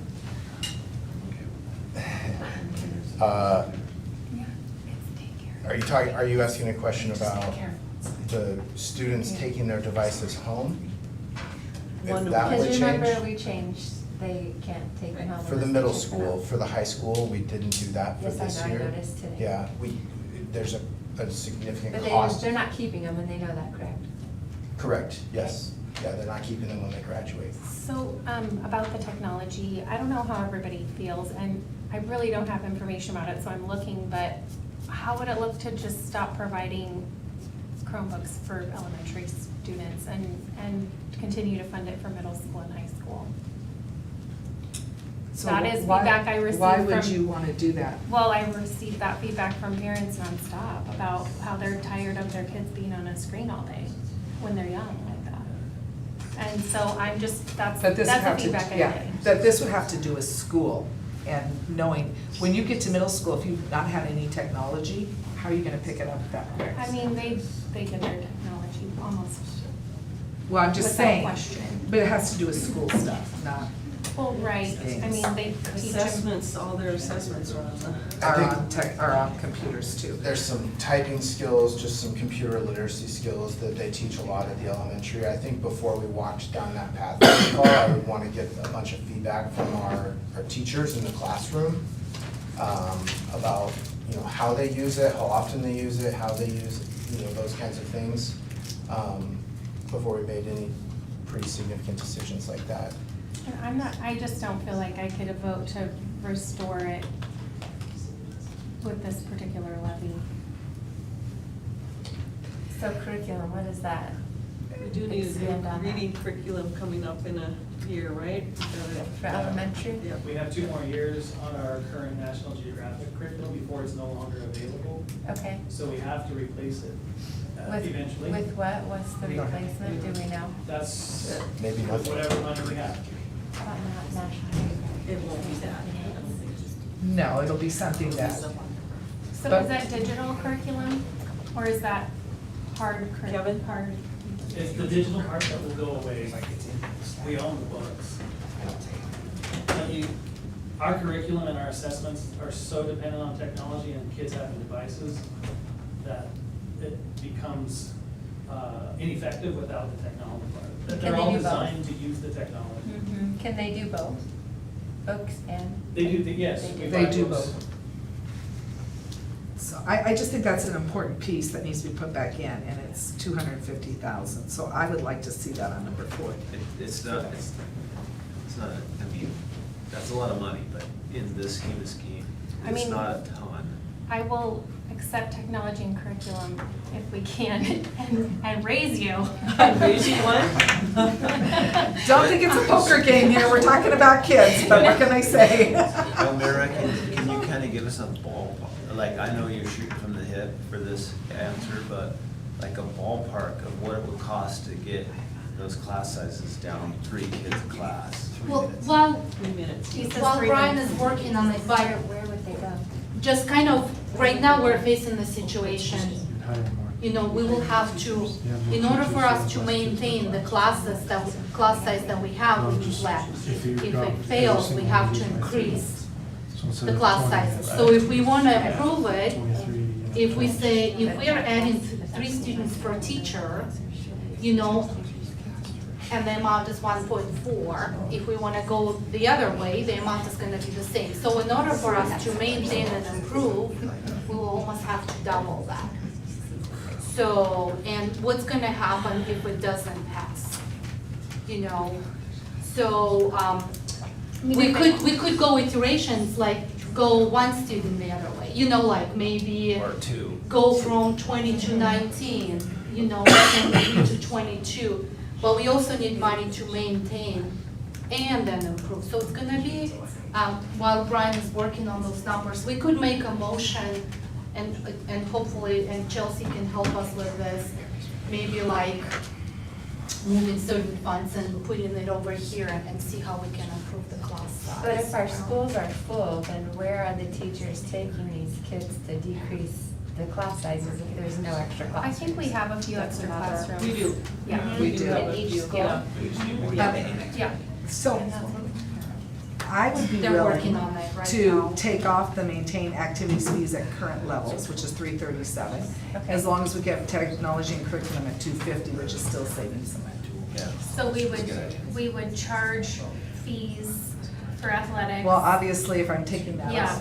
The only thing that I think of as a patron of this community is if I was in the schools and my kids were in athletics, I would definitely go out to vote yes on that levy because I wouldn't want to pay any more. I mean, there was a time when I had to pay $1,000 for my boys to play basketball and cross country, which I was able to do. But you're not gonna everybody pay else it in was. your taxes, or you're gonna. Right, I'm gonna pay my You're paying taxes. for it either way. Either way, but it just seemed, it seemed better. Can I just say that when it was But it- on but tax? it Yeah, was- the other a lot time, of you these have kids- people that don't want to pay these. No, but I'm just saying, I might I'm, come home for the levy because they're not paying for the fees. Yeah, right. that's, And people are a not lot of voting these for kids the play levy for club, that. and that's thousands of dollars. It is. They My can boys did that handle a too. player fee. Well, I'm just saying that, yeah, and I don't know how the community feels. So I've asked people and they're okay with it. I'm gonna I'm make sure it there's work. some of Can, both. before you do, can I just ask a question? Does Sure. anybody on option 3, does anybody want to see like a safety, is it too much money? It's like, we I- got it from what, is I it have- too much money? I have a Okay, hard okay. time with the turf. Oh, Because no, I've talked no, to I my was friends. really thinking more about the safety for the Where do you, elementary kids. what's Well, the safety? You're going Oh, back to the enhancing. I see. Yeah, And that's what I was talking about when I said enhancing for the cost, that maybe people would come out and vote. So that's what that enhance means. And I understand, but I just, I've heard so much good about that, and like, it's a lot, but I just wondered if. So when you say change I the feel like they can schedule use for an high air school, tag. what does that look That like? means goes to a An straight air tag seven. or a tile instead of to try the to- Oh, so you would just do the traditional schedule? Don't have some of those seats. Yeah, like I said, I don't think, if I was gonna enhance, I would enhance using the money for. And the kids, Well, like, there's the so curriculum, I many think, different just should ages. be really these programs, that's a must. But that's maybe just the way I feel. Oh, Chelsea's raised her hand. Sorry, can I say something again too, as we're talking about the different levy amounts, like in your guys' resolution, again, a thing that is required of the legislature is that you provide to the taxpayers the amount that the levy will cost. And so the difference between 3.1, this is as presented, this is without all the discussion that we've had, but as presented to you, the first levy was 3.196 and some change. Right.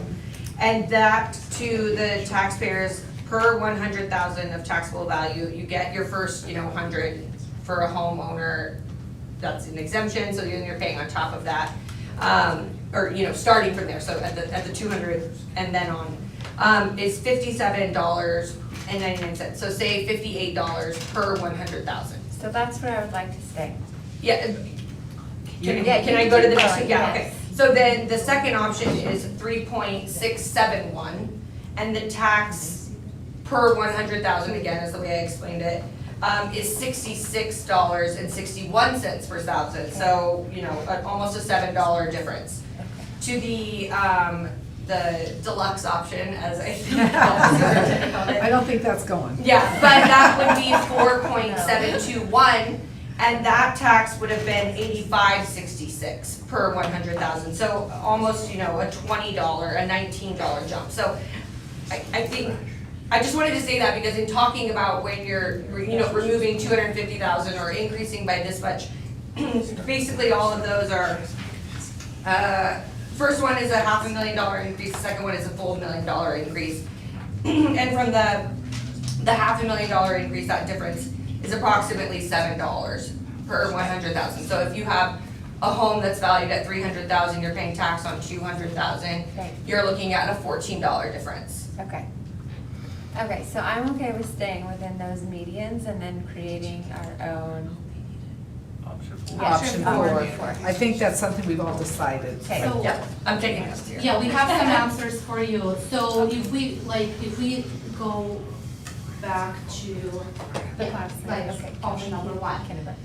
So if we wanna go, if not only we wanna maintain the current classes, which, not to increase it by 3 students, but we actually wanna decrease it, we will double this amount. And we already know that's a lot. So if we would wanna maintain but decrease the class size by 2 students, it's approximately $970,000. Now, if we wanna maintain and decrease by 1 student, is $480,000. So it's almost $500,000 per 1 student in a classroom. That's the cost.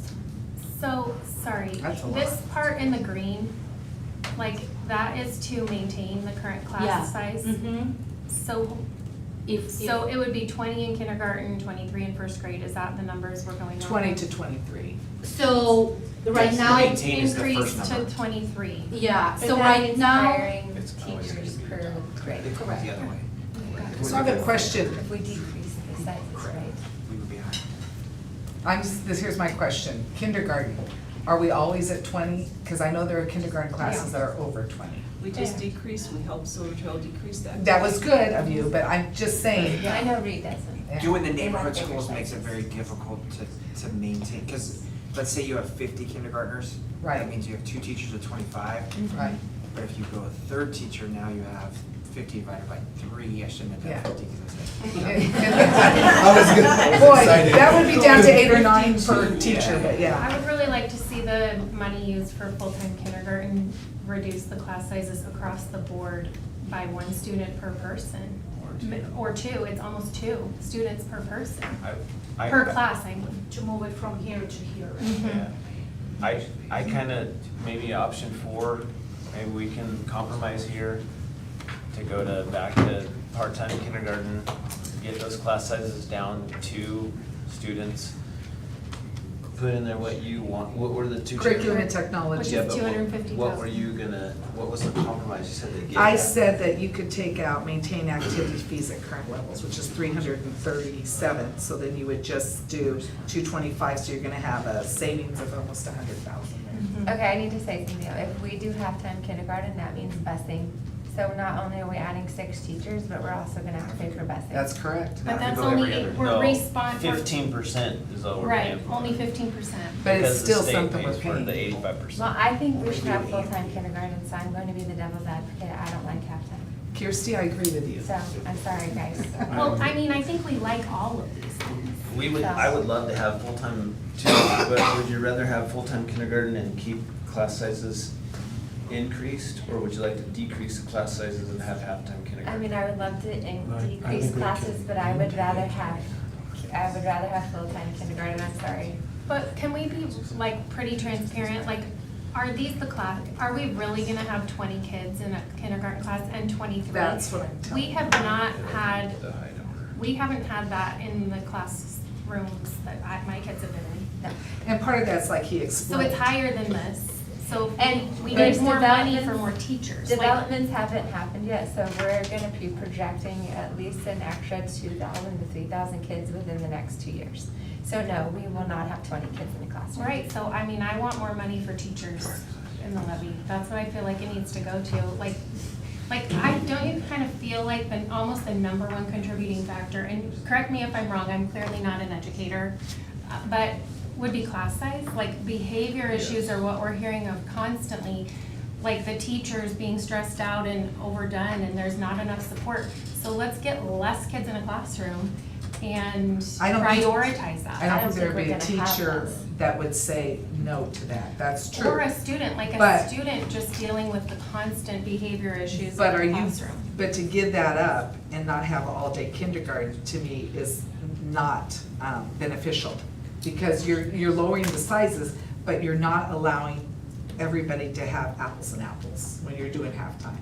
I mean, we could put money in for parents to help these teachers, because that's what they do. I'd rather have lower class sizes than more parents personally. Well, I'm just gonna say, I'm for full-time kindergarten, so I don't agree with that. What would you, what So, could you take out I- to do a win for? I was saying for the kindergarten and the technology is 250, and it sounds like everyone here wants to maintain activities at current levels is 337, you take that out, you're saving $100,000. When it comes down to the actual payment that people are gonna pay on 100,000, how much does that really increase it? But I feel like, I mean, that's a good point, but the message that people aren't paying attention to that. They're gonna pay attention, and correct me if I'm wrong, but like, say for this option, we don't just advertise 3.7 million a year. We have to say whatever that is times 2. I obviously Okay, can't so do one of that. the options we haven't talked about is changing high school schedule. If we change the schedule to just be all day, change classes, it saves, $500,000. So you could take that, we can change it to just a regular schedule and add that to the That- number one option. And what's the downside on that? Mr. Reno, would you like to speak to that? So currently, it would be, your classes would go from 87.5 minutes to probably 65 or 50-minute classes, because depending on if you have a 6-period day or 7-period day. So teachers would teach, 6 of 7 or 5 of 6. Right now, they teach 6 of 8. So that's where the savings is. So you go to your classes every day, all day. So for example, where it affects is our science classes and our CT classes. Because right now, if you want to do a welding project or if you want to take apart an engine, you need more than 55 minutes, because generally you have an instruction for 20 minutes and you go to the lab for 60 minutes. That would eliminate that. And we would lose a lot of teachers if we got away from the block. You If would. they're not working in the school district. I don't see that as an option, really. Okay. Plus, Swan Falls and Kuna High, the busing for that would be a nightmare. Oh, yeah. To me, this what we have here, the number one option, what we're going for is bare bones. I mean, it is bare bones. We're not asking for the Taj Mahal. We're just asking bare bones, and I think that as a board member, I feel comfortable by saying, listen, it's about kids. We're not asking for anything else. No, and we can remove the activities fee, which I'm willing to do saves that. It's not my the favorite, but money. I'm willing to do that.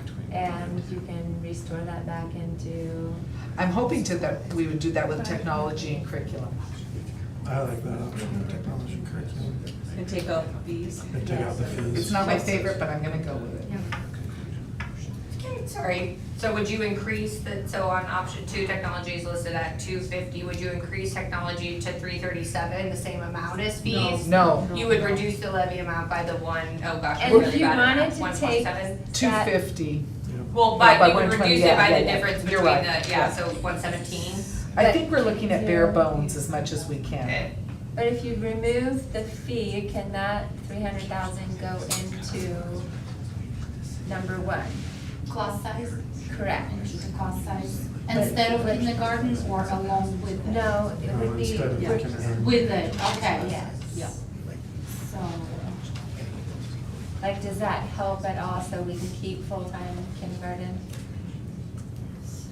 So Chelsea, are you taking? Well, yeah, so the way, sorry, this is going back to the comment I made earlier about the breakdown that you're seeing right here is different than the breakdown on the ballot. So if you wanna take away kindergarten, which I'm reading on this screen to be $695,000, on the ballot, what they're seeing, instead of the 146, I feel like I need new glasses, 1468652, 154, and the 540, so that those first top 4 categories, that on the ballot shows as 2859.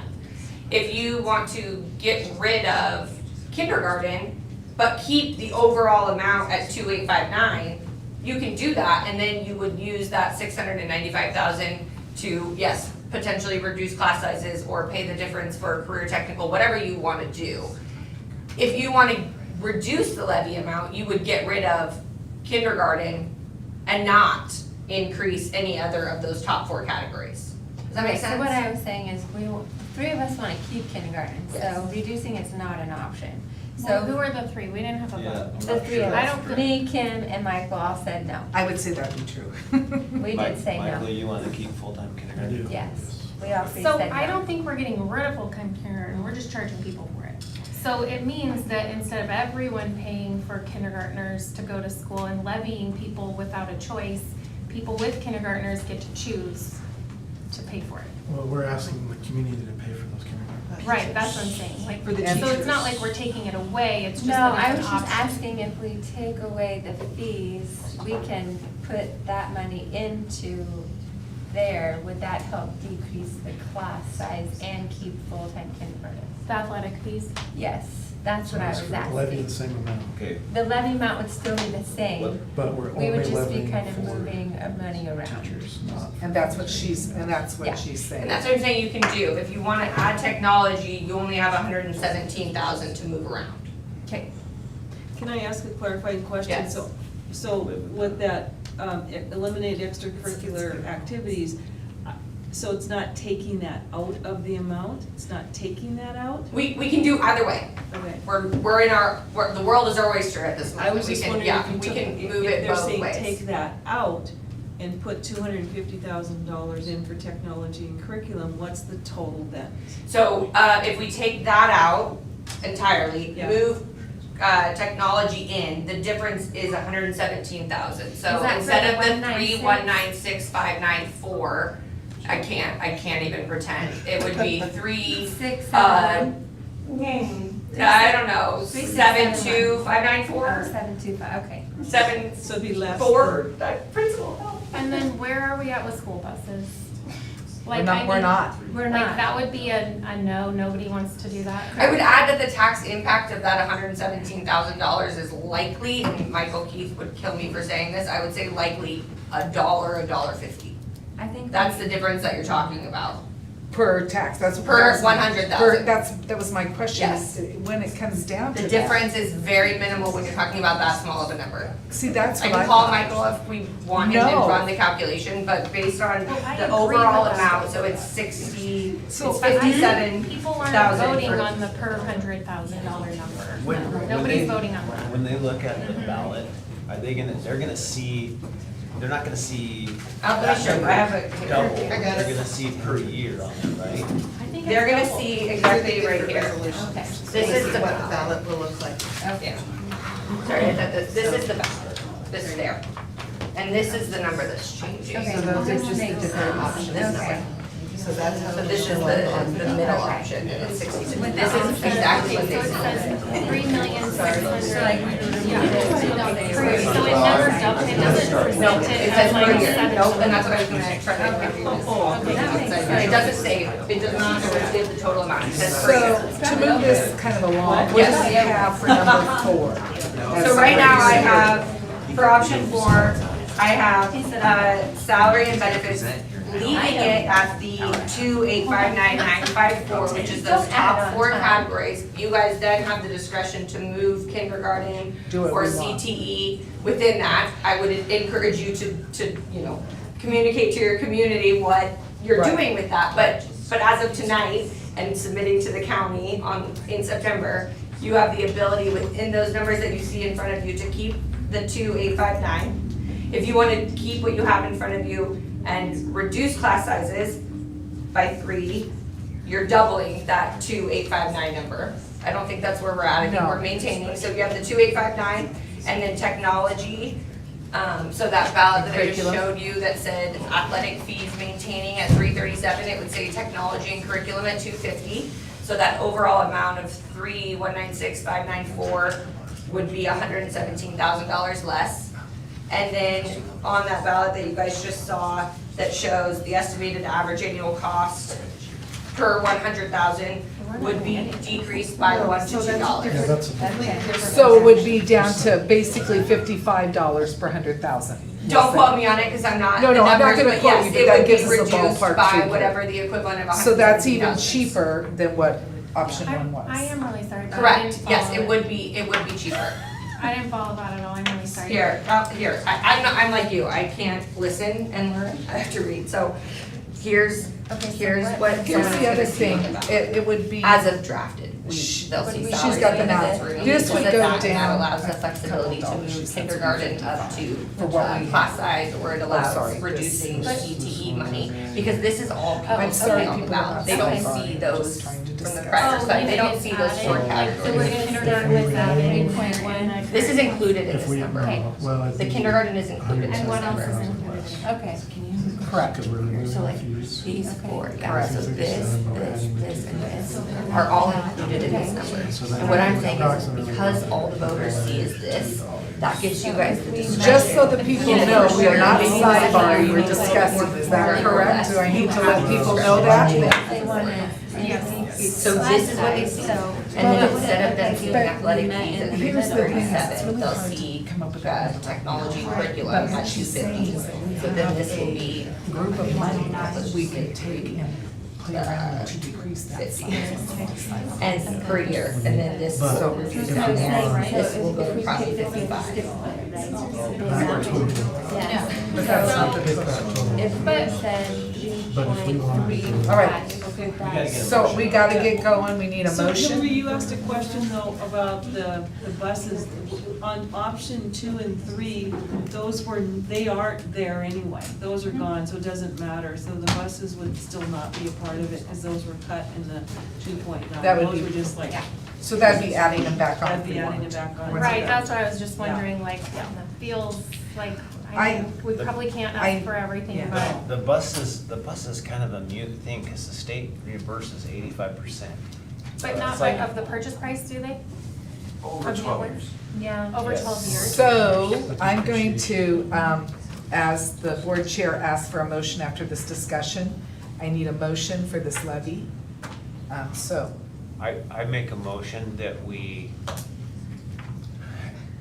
do you wanna read back what? Yeah, so I think what the motion on the table is option 4, which would be salary and benefits at 2,859,954, which was those top 4 categories with your guys' discretion to move amongst those categories. Removal of activities fees, adding in technology at 250,000, so the overall levy amount would be $3,079,594,000 per year. So that's the motion, and then I would ask that in your motion, you say with adjustments to the tax calculations based on this. And I'll work with Michael Keith To come up with tomorrow this. to provide those, and that will be what is submitted to the county. But just, do you mind if we double check the number? Oh, the please total do, sum? dear God, yes. But I don't really feel comfortable just saying, like, I know that what's on the ballot is one piece of it. But like, when I go out and I'm talking to people, if I say we're doing something on this list, and then she's saying like, we can move that all around, and so I tell people, we're gonna maintain your class sizes, but then our full-time kindergarten is now 800,000 because we've got a whole bunch of extra kindergartners, and everybody else's class sizes go up, then I'm a liar. Well, wouldn't that, the emergency levy would take care of that potentially? But that will take care of some of it If for a we have year. that much of an increase. Right, Just for 1 year. but I Just feel for like 1 year. whether it's on the ballot or not, I think we need to stick to the plan, if that's what we're saying the plan is. My motion to get things moved along is to try to levy $3.7 million and then put all of y'all's ideas together that you want and move forward. That's what the motion. Do we have to would be. give the exact number on that motion? So you want 3.7 or you want the? I mean, 3.671 is what you need, Yes, right? yes. The tax calculation based on that. I need more than what everybody wants. I need somewhat of. Well, we would work that out calculate. right now, but I'm saying, when we get a number, Yep. let's move forward. Okay, so Shouldn't we get what we want and then get the number from that? I think Yeah, that's so what we here, already look did. at- Well, the numbers that, what we all put together. So right now, this is adding up What to we that. talked But we're about putting removing together one and adding before a piece. was That's really less what money it is. than the Yes. 3.7 Okay. million.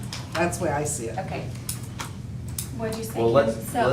let's put it together. so What- basically it's option I'm- one, but we're removing the fees and adding the technology and curriculum. Okay, That's and basically then what's what that it gonna is. cost? That's not 3.7, that's 3.2. 3,079,594, Which is, which is less than option one because we've reduced Right. athletic fees right. by the 117,000 difference to technology. I think this is a bare bones project. I mean, we've gone lower than what they've asked. And so when you're talking to the community, you can tell them, this is what we're shooting for. Will that number decrease class sizes by 2 people? No. No. That's what I want. Me too. Well, then it's gonna cost us I know, more. that's why I- I'm saying we're You're gonna gonna go levy just with a a little bit more so that we can 3.7? decrease class sizes. Okay, what does that do to your motion? Doing like, Thank you. Decreasing by one student So let's go, is with- gonna be an 500,000. additional $500,000 Okay. to what we have. all right. But we're What- really at like 23, 26, 28, we're on the high numbers already. So these like maintaining things aren't actual legit numbers, am I right? So can we, I think- what are the legit numbers?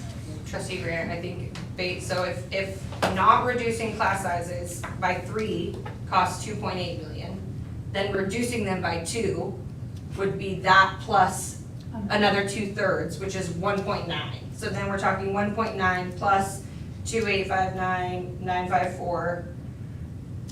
And we're at, oh no, that can't be right. I thought she said $500,000 for one student.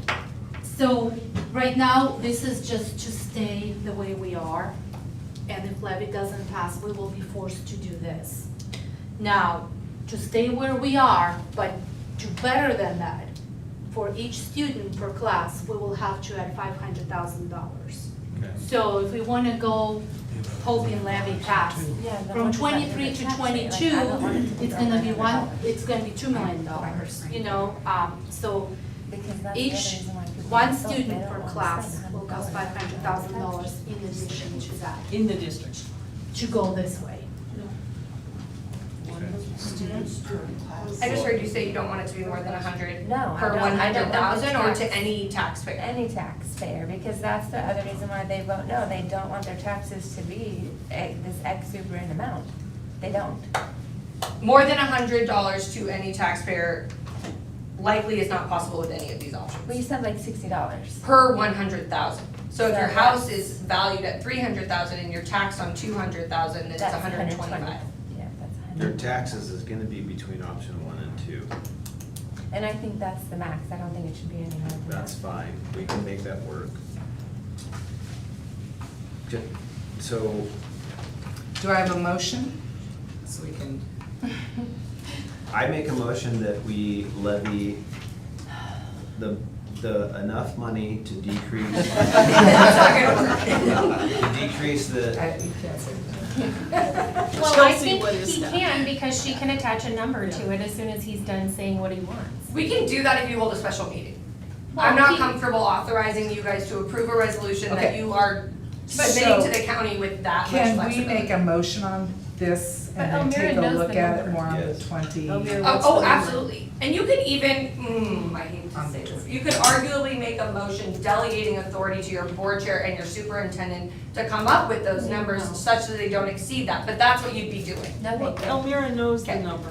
Yeah, she already knows the number, Okay. so if he says, go ahead with your motion. So is it, So Chelsea, what was your rounded number? 3,000,007, what What- is that? 3,079,594 is only so, the current salaries and benefits at 2,859, which is maintaining class sizes, plus 250 for technology. That's the 379,594, but he's asking to decrease class sizes, and I don't know what that costs.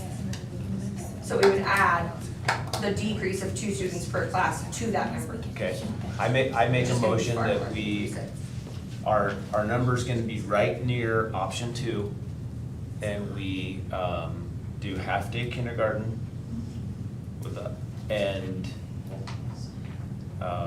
shoot, Reduce the class sizes. reduce the class sizes by 2 students. That's my motion. And get rid of the fees. You won't reduce class sizes by 2 students and be at 3.61, We're according to asking my Elmira- format. We But did- we're asking Elmira for the new number. We just did something else that would help us to get there. Yeah.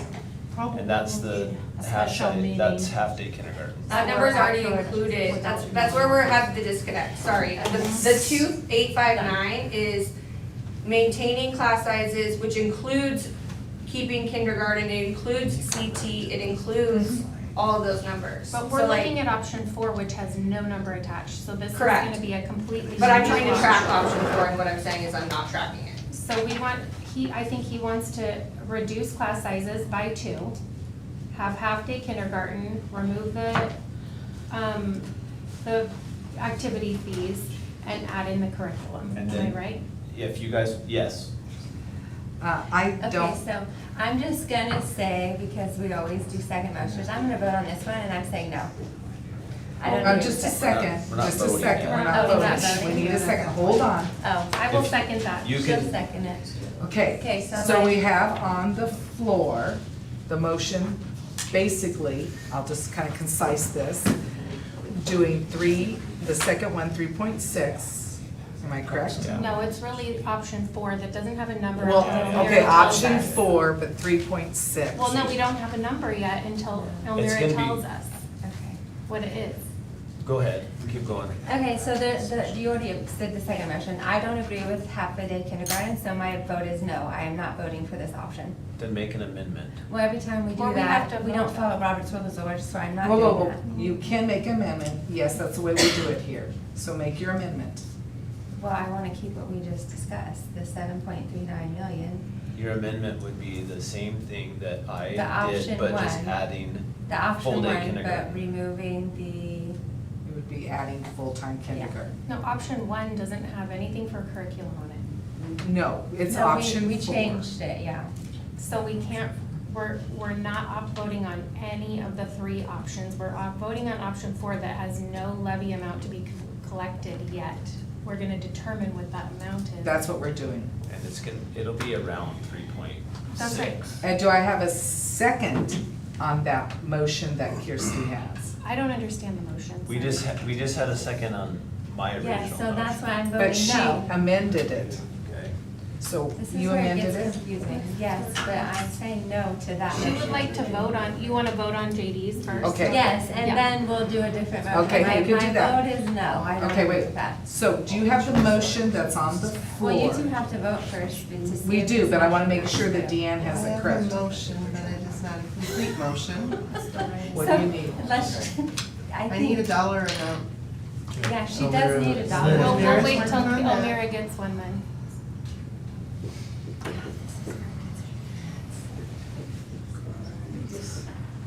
So.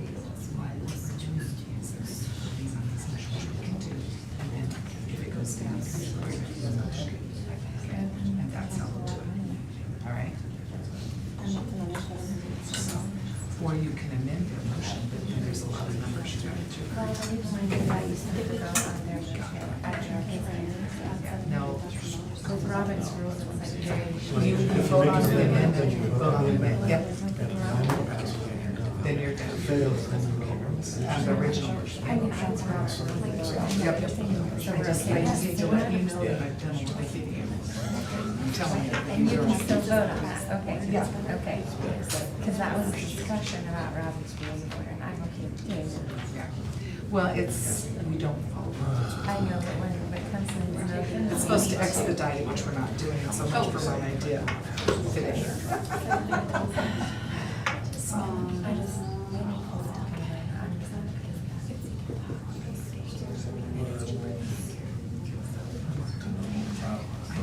Right now, but we're sidebarring, which we shouldn't. I've done it. I tell you right I'll now, say it there out loud is- if I need to. Yeah, there It was is terrible. any teacher It was awful. in this, that I know of, that said, let's do how to get It wasn't our way.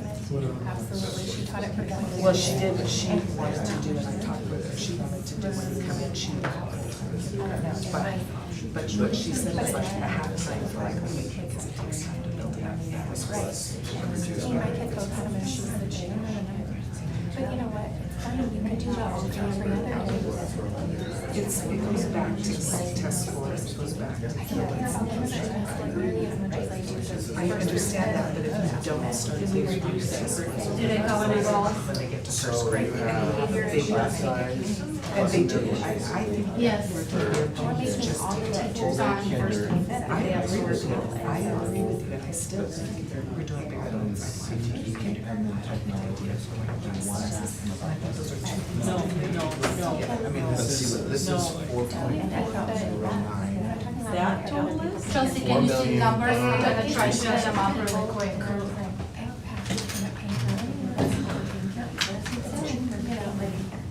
So it saves people money anyway. In your society, and your people, none of them do it, yes, but there are a lot. American things is great, there are a lot. This So one, let's take care of grandma. that's way more, but I think what JD. Do you come up with, Test scores comes down to make sure our teachers are making that huge deficit. Yes. Instead of adding. okay, so. Yes, but I want to make, again, clear, if you want to present it on the ballot as you have here, we can do that. We certainly can. That provides you less flexibility. So as it was presented to you, it would be, the top 4 categories would be listed on the ballot as salaries and benefits, and the total of that, instead of 2859594, would be 3859360. That would be the first line item of salaries and benefits. And then you would have 250 for curriculum and technology to get to the total of 4109360. I can't tell you the tax impact of that. You can make a motion to approve with that, subject to the tax impacts calculated by your municipal advisor, if that is what you want.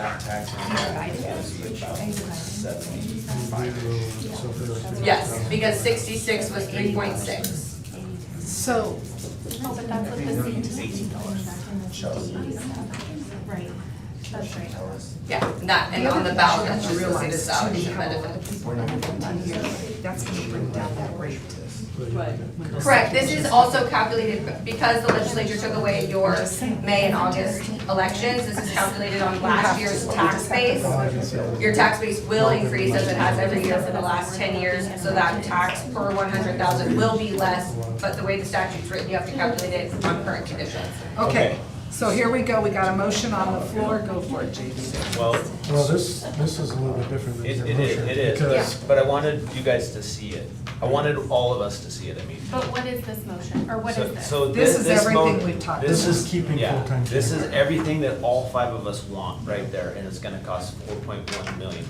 And let's say it's $80 per 100,000. That's gonna be about $75 per That's 100,000. still 200, over 200 per house on taxes.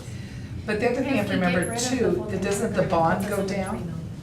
So they won't be paying. Things like that, they're gonna see that and be like, absolutely. Well, they need to look at it, and they need to we need to educate them on that. It's So, 4.109. If you Okay. get rid of full-time kindergarten, it's gonna be 3 point something, like, Okay, so if we go to Almira, if we Mhm. go to half-time kindergarten, what's the number? that saves $700,000 roughly? So, yeah, 695, 520, yep.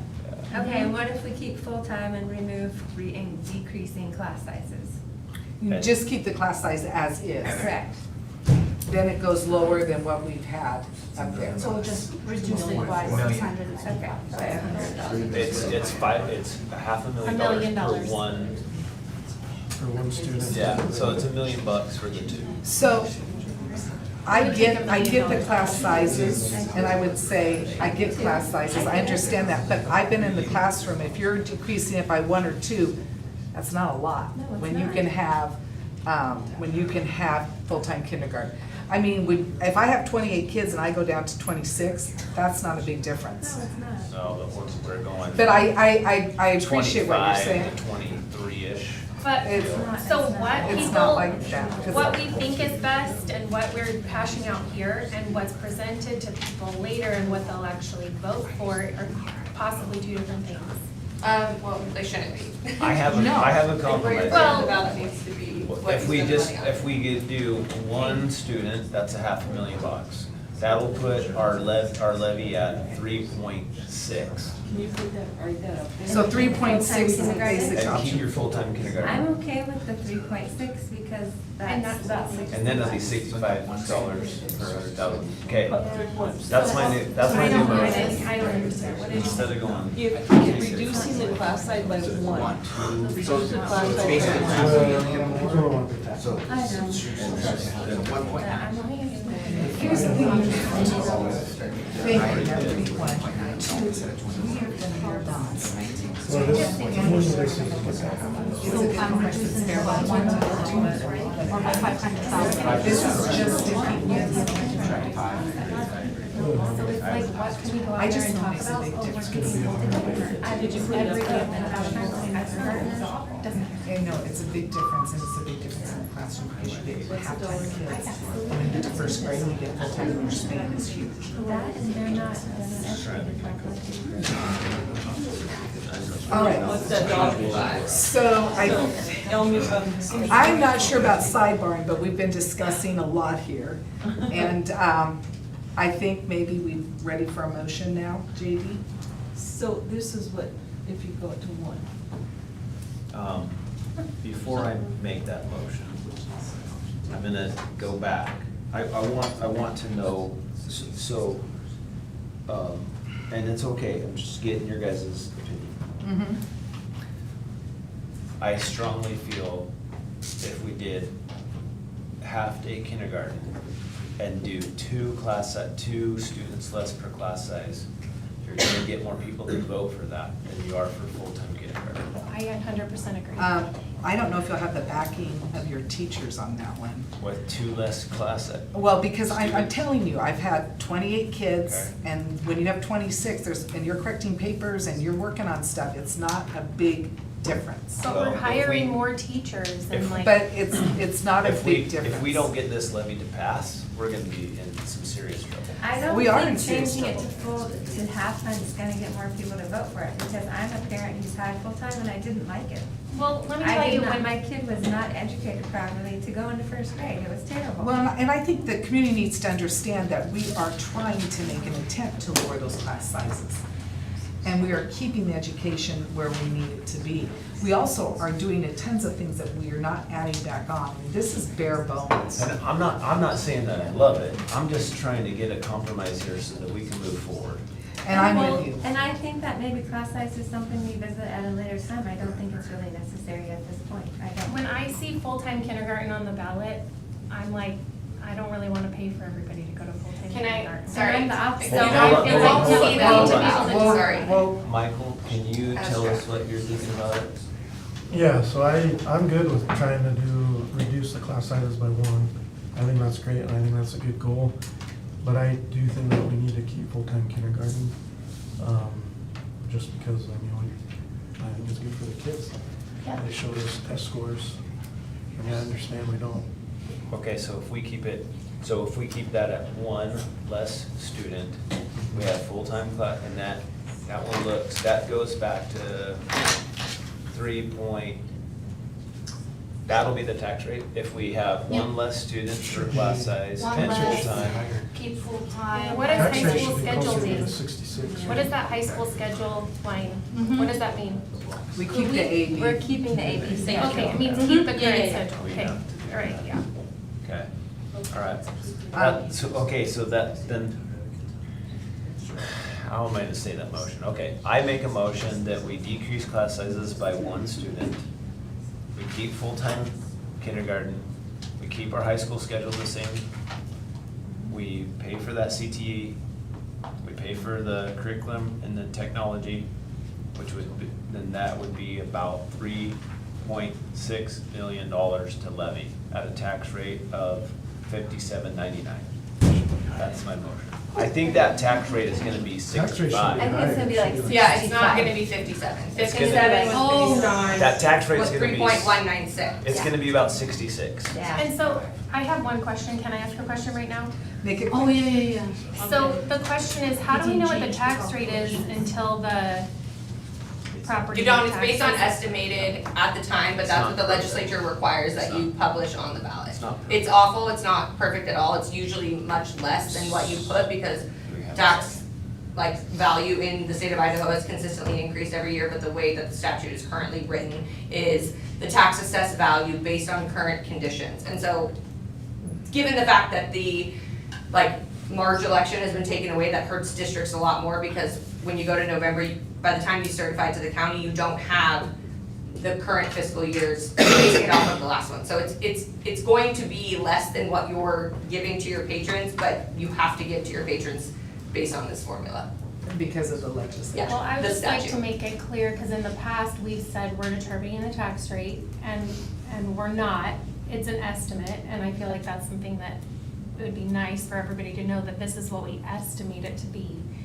And that, like, when we're out talking about the levy, it's a fallacy to say that we're setting the tax rate. And I feel like we need to just say this is our estimated per $100,000 based on what we think that an estimate should be. Let's cross this bridge Let's first. second, let's get a second. I second.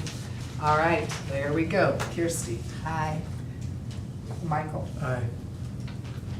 JD, Aye. Hillary, No. aye. So, there we go. All right.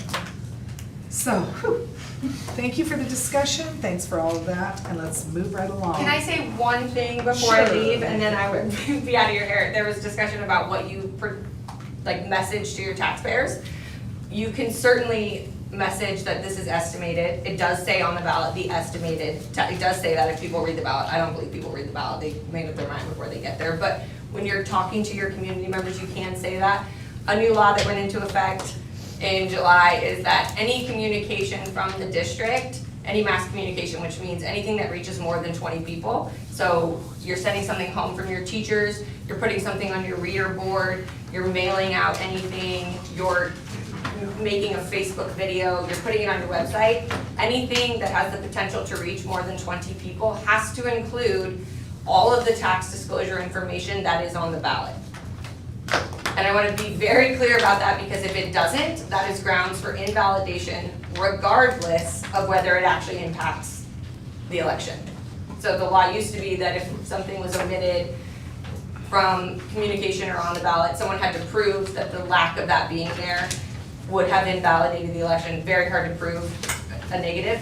Now, if it's not there, someone just challenges it within that 40-day period and a judge can find that it was invalid. So please send us all your communication. The district is very good about communicating with us. Yeah. As board members, if you are acting on behalf, if you're acting in your capacity as a board member, anything that you say that reaches, if you're at Rotary, if you're at a PTA meeting and you're presenting yourself in the capacity as a board member, you need to make sure that you include all of that tax disclosure information, which is the estimated cost to the taxpayer. So I just want to be clear about that because the consequence is severe. We don't agree with it, but it's extremely severe. And I just, yeah. I guess it would be good if we had the verbiage that we Yep. could attach to any post. And we will. Yep, We will and have once that. the numbers have been updated to reflect the motion that was made tonight, I will send that to Superintendent and Elmira, and they can send it to all of you. Thank you. And, yep. Thank you. Okay. We need to move right along here.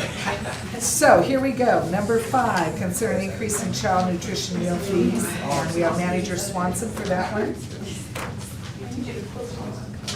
I went to number 6 really fast. Thank you. So we are at that time of year when we have to raise our fees for our school lunches. This is mandated by USDA. Wait, And, yeah. Sorry. Sorry. Excuse us. No, We're you're sorry good, now. you're good. Okay, we're ready to go now. So, working with Elmira on this and our new. Just a well, I second, don't know, Val. it's a I new need to state make law, sure, or just a state second, law. Val. I just need to make sure the audience is quiet now so that we can move We on. can't really hear. So thank you. Go ahead. We can't raise our fees more than 5% either. So if you go to the next slide, this kind of just gives you the, we have to reach we have a weighted average between our elementary prices and our secondary prices of currently $3.56, I believe. What USDA is trying to get us to accomplish is to increase our paid lunches to be the same rate that we currently receive from the feds for a free student. And that price, I did not put it on the slide, so my apologies. That price going into this school year is $4.43. So you can see that we're nowhere near that yet.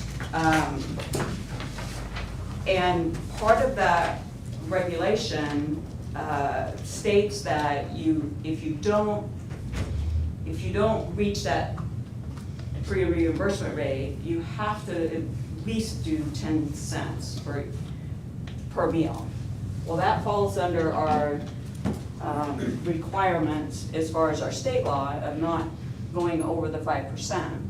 And in fact, if you'll go to the next slide, it'll show your, if we raise our lunch prices for elementary, we would raise 15 cents this year and get us closer to that weighted average that we need to be at $3.85, but still shy of it.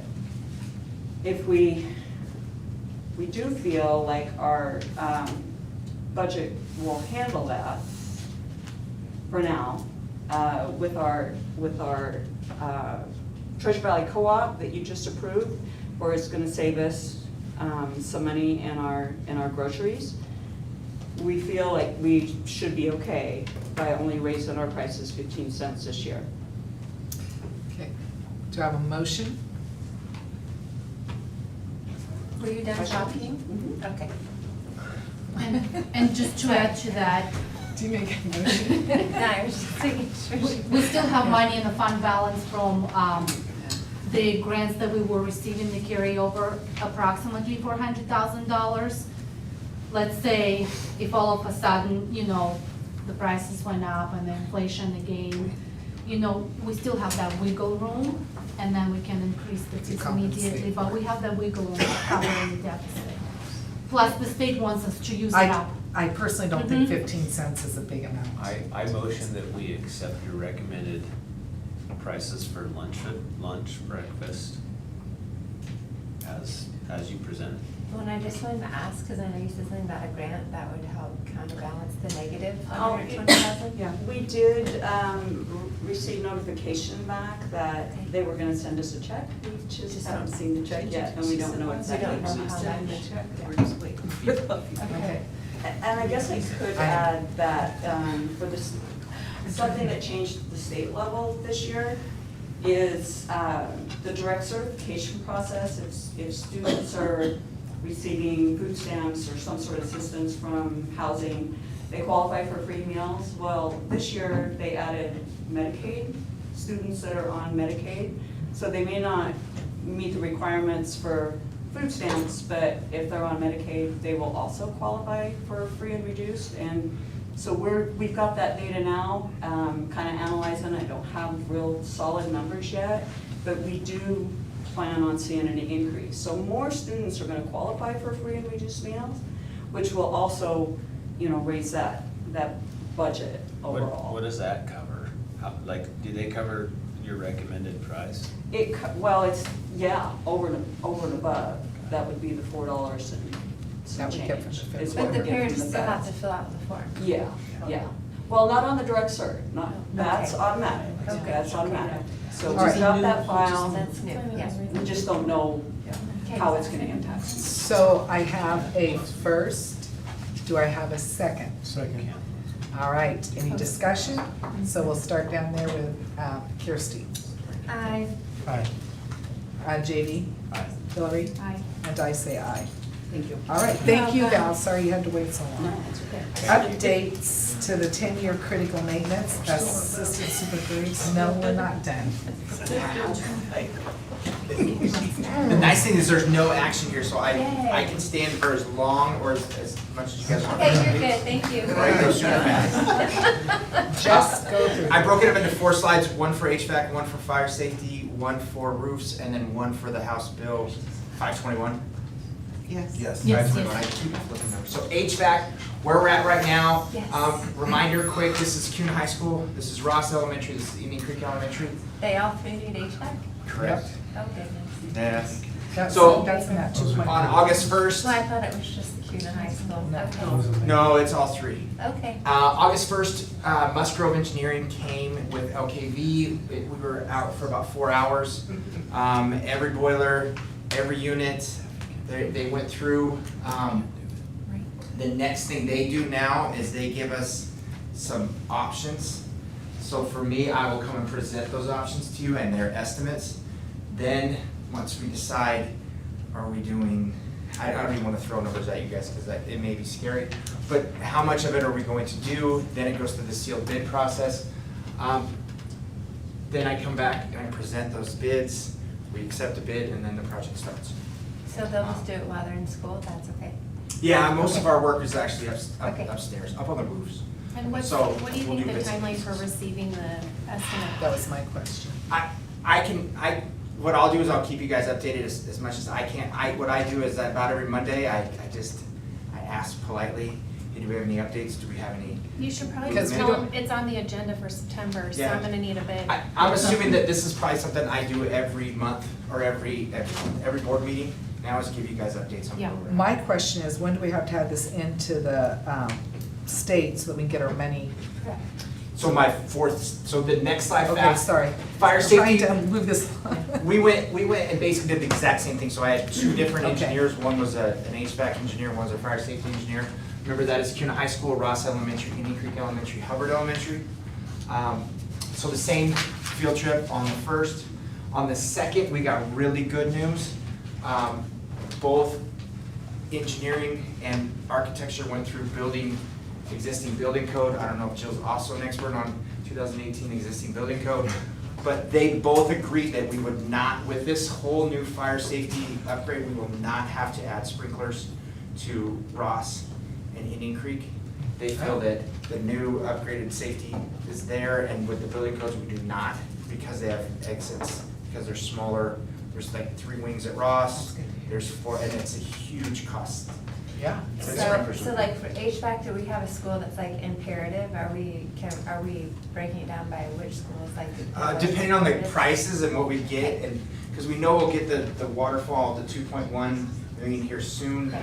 This is gonna be well over 2.1 million. Right, that's why I was asking. So then Kuna High, right now, we've deemed as the most important.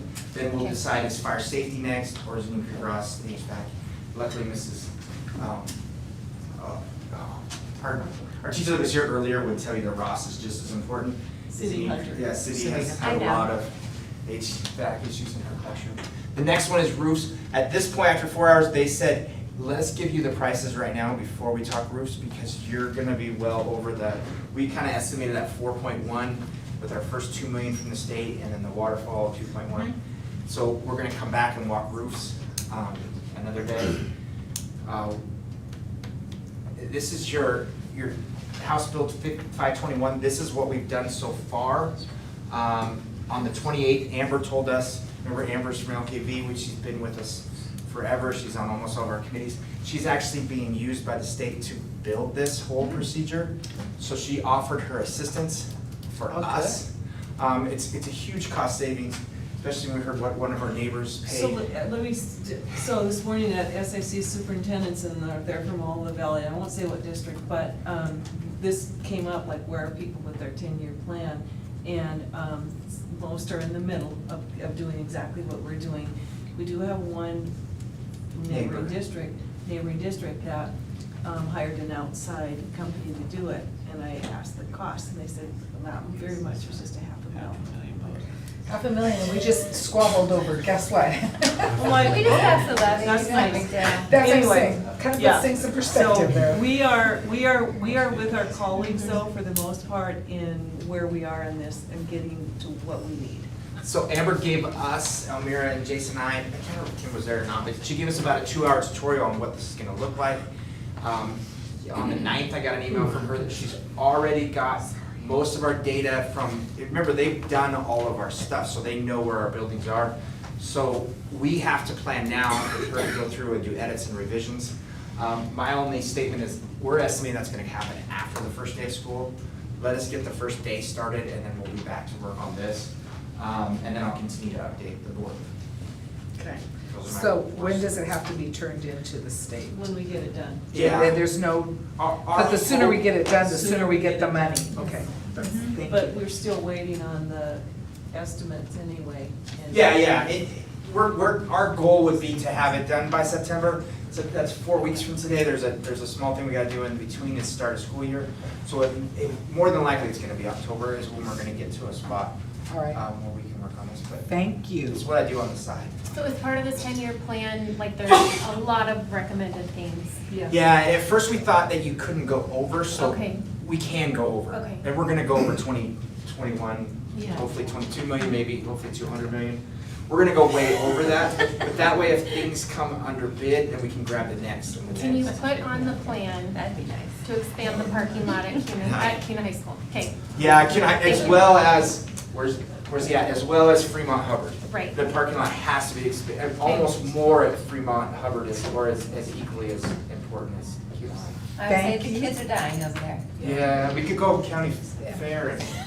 Thank you, Grass. Superintendent Let's do it. Graves. I'm Now, you're up for the next one, playground equipment for Ross Yeah. Elementary. This one we do need an action item on, so go ahead. And I went ahead and broke it up because if the bids maybe were a little bit confusing. Garrett Parks is actually who's both, he's the, there's not a lot of playground guys out there. Our preferred is this one that's the 19661. Same company, Kuna School District used in the past. Just recently they did a repair at Crimson Point and they did whole redo. The other option sounded awesome. Trustee Lowe was contacted.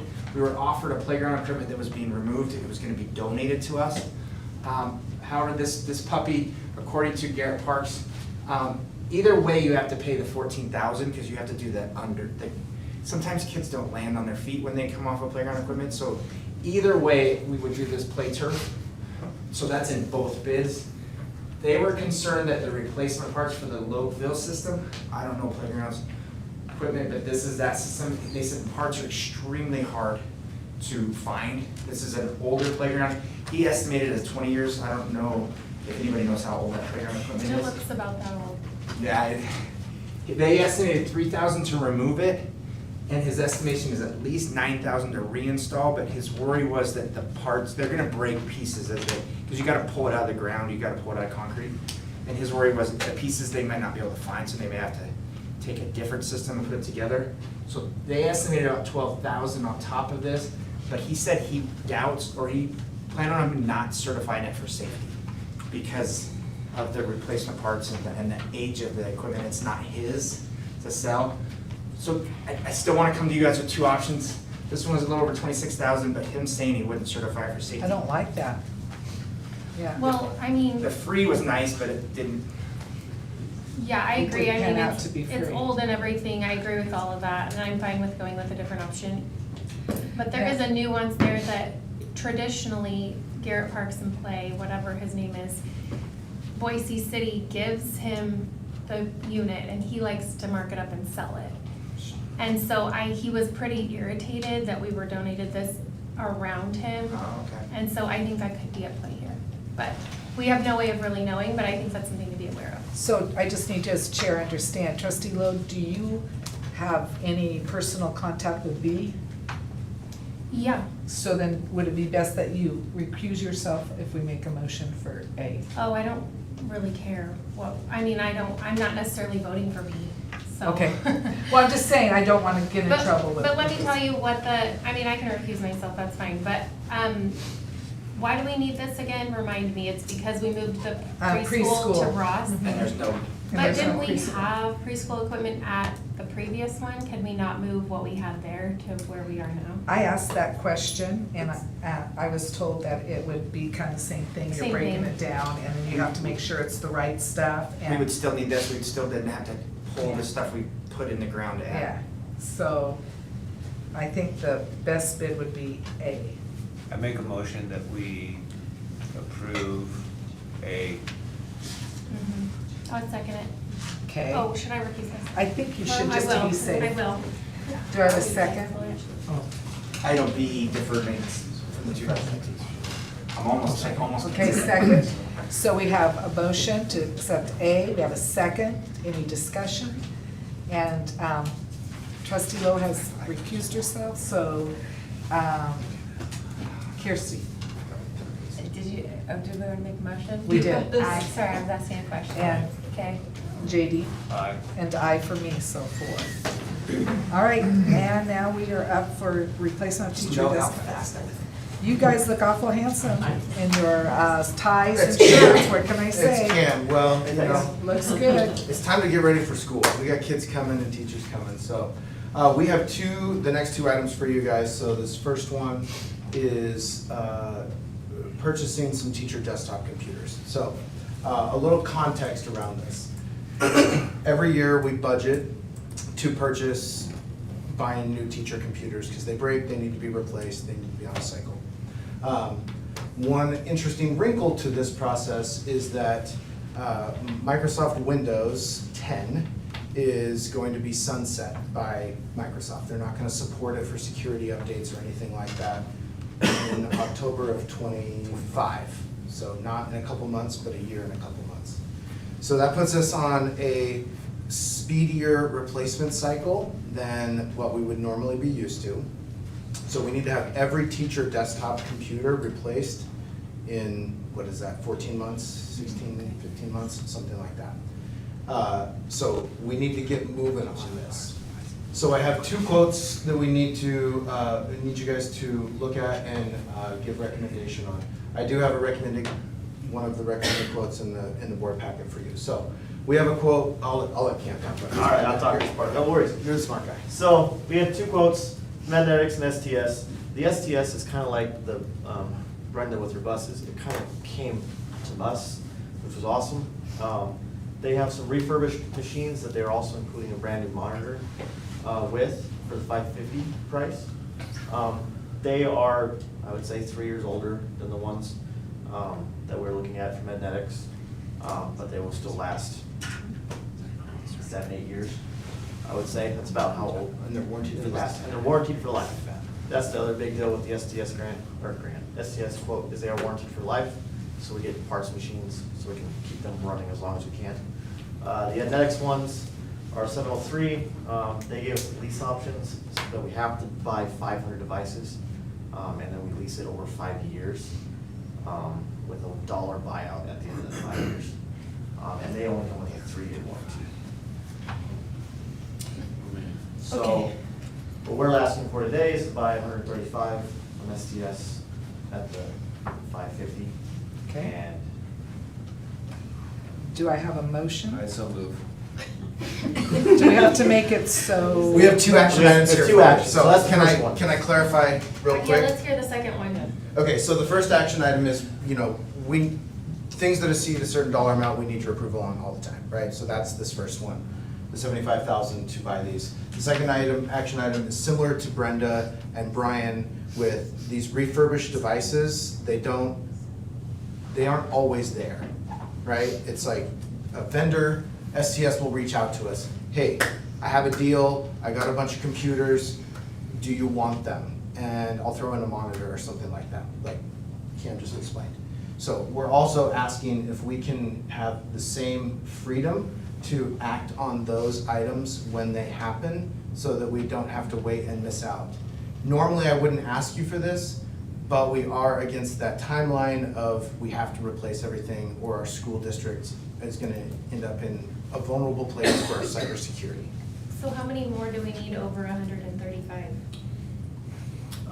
So after 135, we're looking between 5 and 600. I don't have an exact number right now. Then how are But we we paying have for it 6 when to we're 7. looking at the second action item? That's a great question, and we don't know. Oh, How are we paying for the first action item? We have It's budgeted. It's budgeted. Okay. Yeah. So when we said the buses, didn't we say there was a certain amount yes. that we would use? Is there something, Elmira, along with this for the second? Well, Jason, that would be your technology carryover fund, right, for technology? Like. Was your question where we would use it, or what's Where we the would get the money and general- how much it would Yeah. be? Yeah, because I'm not okay with just saying, sure, spend whatever money you need. Yeah, no. Like, No, no. there has to be a budget. Where, I need to where know, would like, it come where from it's and coming how, from. what would the top number be? Just like Brenda told you, we're never gonna put our district in a place where we're spending money we don't have. I know. That's never gonna happen. Still have to ask. Yeah. So Sure, the okay. state funds us for technology, it's Fund 245, it's not a general fund.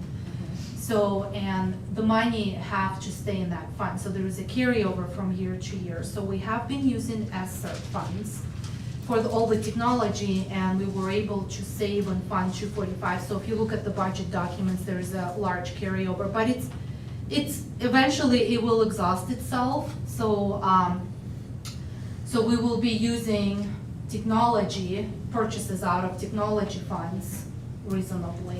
We would not use a general fund or any other fund, so there is a designated fund for that. So you want this second action item to be with reference to teacher desktop computers? Yes. Only. Not other technology? Correct. No, they just need to Specifically replace those desktop. teachers. And then Kim was saying maybe there's like an amount you can put on that, like there's like a max that you can spend. Well, the max would be if they're out of their technology money, they're out of their technology. Yeah. That would be the max. Based on funds. The carryover. Yeah, based on funds I think we available. also have another agenda item about technology next. Yes. Well, let's do this first and get this done.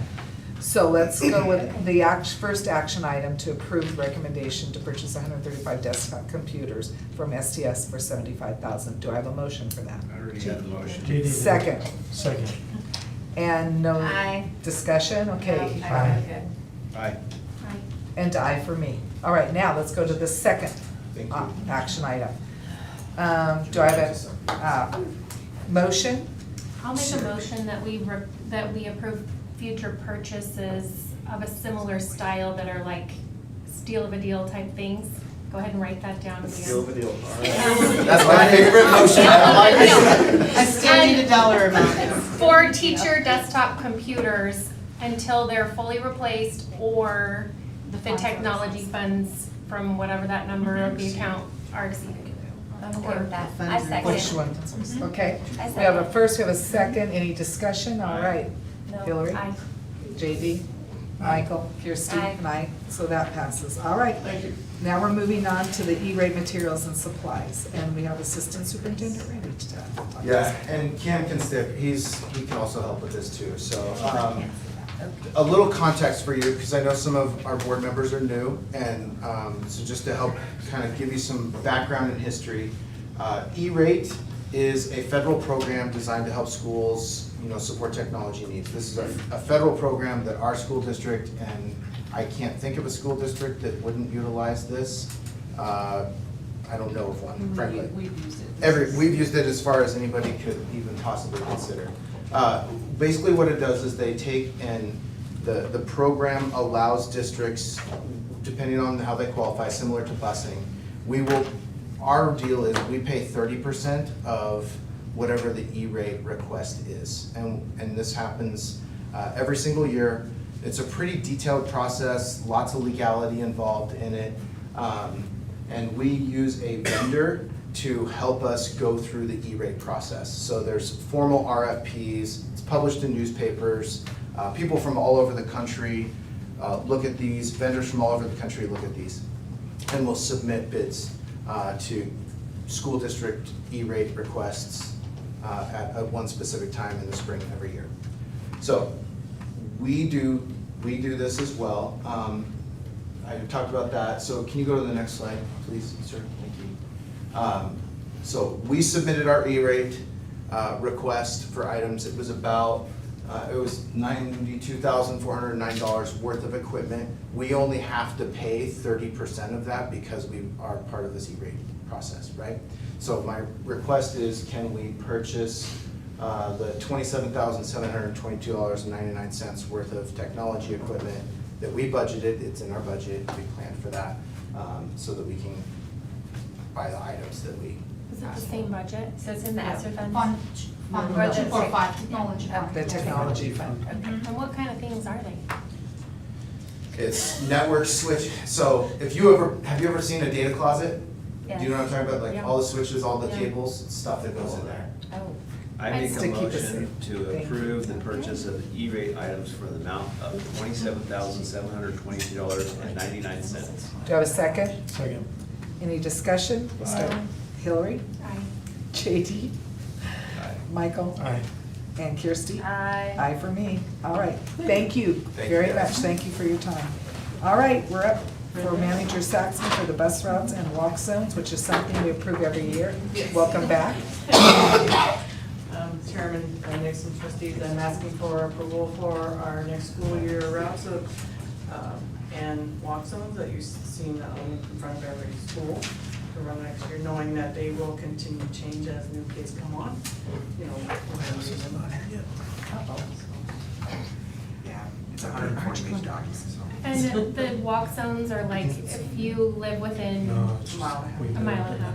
address Then you have to changed walk. in the system, and then it's finally like. If there's an unsafe way, then we, what's called safety busing, so you'll see in those maps where we're busing, where it could be, or it's because of some safety issue.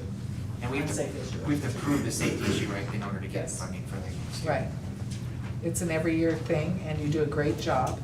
So, and I'm sure that you've saved us money by consolidating some of those bus routes, so thank you. So do I have a motion?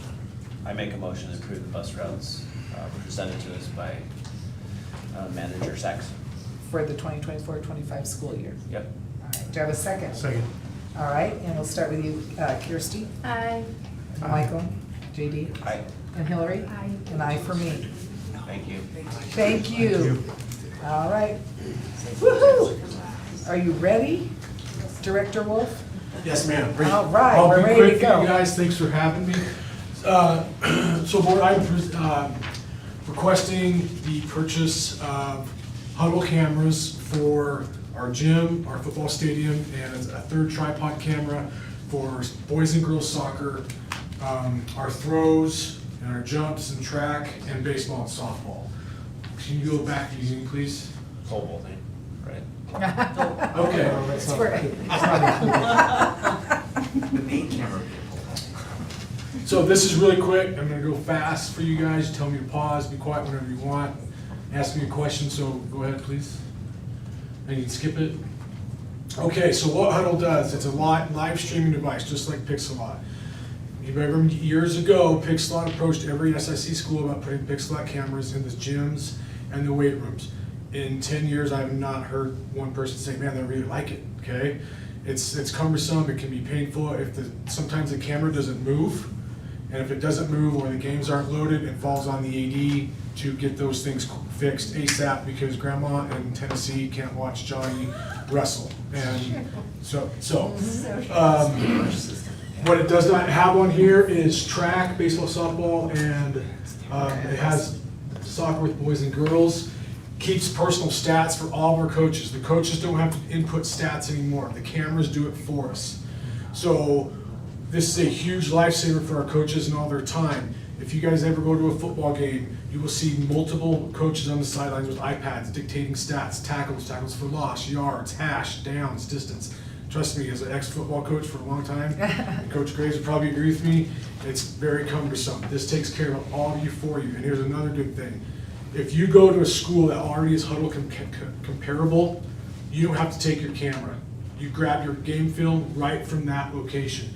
So I will show you a picture here in a minute of all the schools that Huddle have in the state of Idaho. All the Boise schools have gone to Huddle. So when we go down to Don Larson Park to play Boise High School, instead of taking 2 cameras, we only have to take 1, because in football you get the wide and the tight. The wide is on top of the press box. The tight view is the periscope taken from the end zones for guys like me and Brian, the offensive and defensive linemen, okay? So we'd only have to take 1 camera instead of 2, and that helps out our coaches and our kids.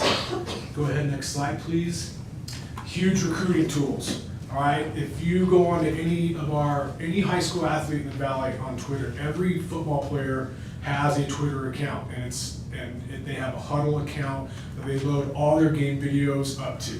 It's a huge recruiting piece. It's a huge benefit for our kids. And 90% are using Huddle right now to get recruited. Okay, next slide, please. This is what the cameras look like. This is gym camera. This is the football camera. I do not have a picture of the kickstand, which goes to soccer, baseball, and softball and track. Next slide, please. This just talks about no equipment, no recording. The quality on this is great. Next slide, please. This is an example of what Huddle can do.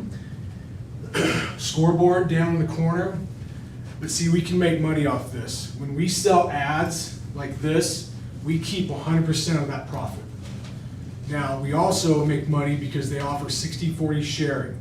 So like, I will use wrestling. We come up for our prices of what when a parent wants to stream when they watch a match. We keep 60% of that. Huddle keeps 40. I talked to a school at my SIC meetings today that got a check for just $5,000 in one sport back this past year for being on Huddle. And since sports is 100% self-sufficient, that money goes right back to our kids and our athletic programs. Next slide, please.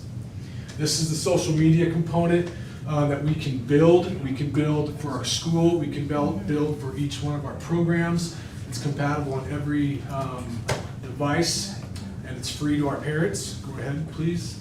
This is an example of another game where you'll see the camera move. We'll have advertisements up top, scoreboard down here. Does it move itself? Yes, it moves itself. Where was this during COVID? We had Pixelot. We did have Huddle one time, because my boys had it. Well, so right now. Years ago. Yeah, so right now, football, boys basketball, girls basketball, and JV football already have Huddle. But volleyball's all ready to set up. Baseball has it right now. So we're spending right now $6,600 with Huddle right now currently. Next slide, please. These are all the schools in the state of Idaho that currently have it. Every Boise schools have it. What's really cool about this is that you'll see 6A schools down to 2A schools from up north here in District 3 and then over in the east in District 5 and 6. This is not accurate. Owyhee High School is not a Huddle school. West Ada is all Pixelot still. So the why of this, why am I asking you guys? Because Huddle is more expensive than Pixelot. Okay? 2 new Pixelot cameras would be $10,000. 3 Huddle cameras with all the package. So we have something that was proposed to us that is the Huddle Select. The total cost is $16,500. Now, when I had a meeting with our head coaches in April, I've been working on this since April. I threw this at them. I said, guys, I'll do what you want to do. And they're like, well, if we want Huddle. Every single one of them, it was unanimous. And I'm like, okay, here's how we're gonna have to get that done. we're gonna have to take 16.5 and divide that by all 11 programs that will use this program. Now remember, since they all fundraise and they are totally self-sufficient, it is their money, it's not district funds, it is money that they have earned for themselves, which comes out to be $1,500 per program, including one of my accounts. So it doesn't come out of any of No, our ma'am, no. budgets, it's all self-done? No, ma'am. So, are there any other questions? I What make are a- we paying for, what's the, like, is there an annual subscription? Like, what does it cost us annually once we get the new information, or new cameras? $2,500 annually after the first year of 2,000, which will all be paid out of The- high school accounts, nothing out of district. The boosters. So what's the 5,500 then? 55. That's what it said. I think Or is that it- was the whole- Or, that other is there two another slide? cameras. Is No, there- no, yeah, one more The slide. bottom is where it tells that. The bottom is the. And here's another great thing, Okay. remember with grandma wanting to watch her son wrestle, and it's now on me, and let's say if I have wrestling or I have more than one event, now I'm frantically sprinting in my office from across campus trying to get this game uploaded.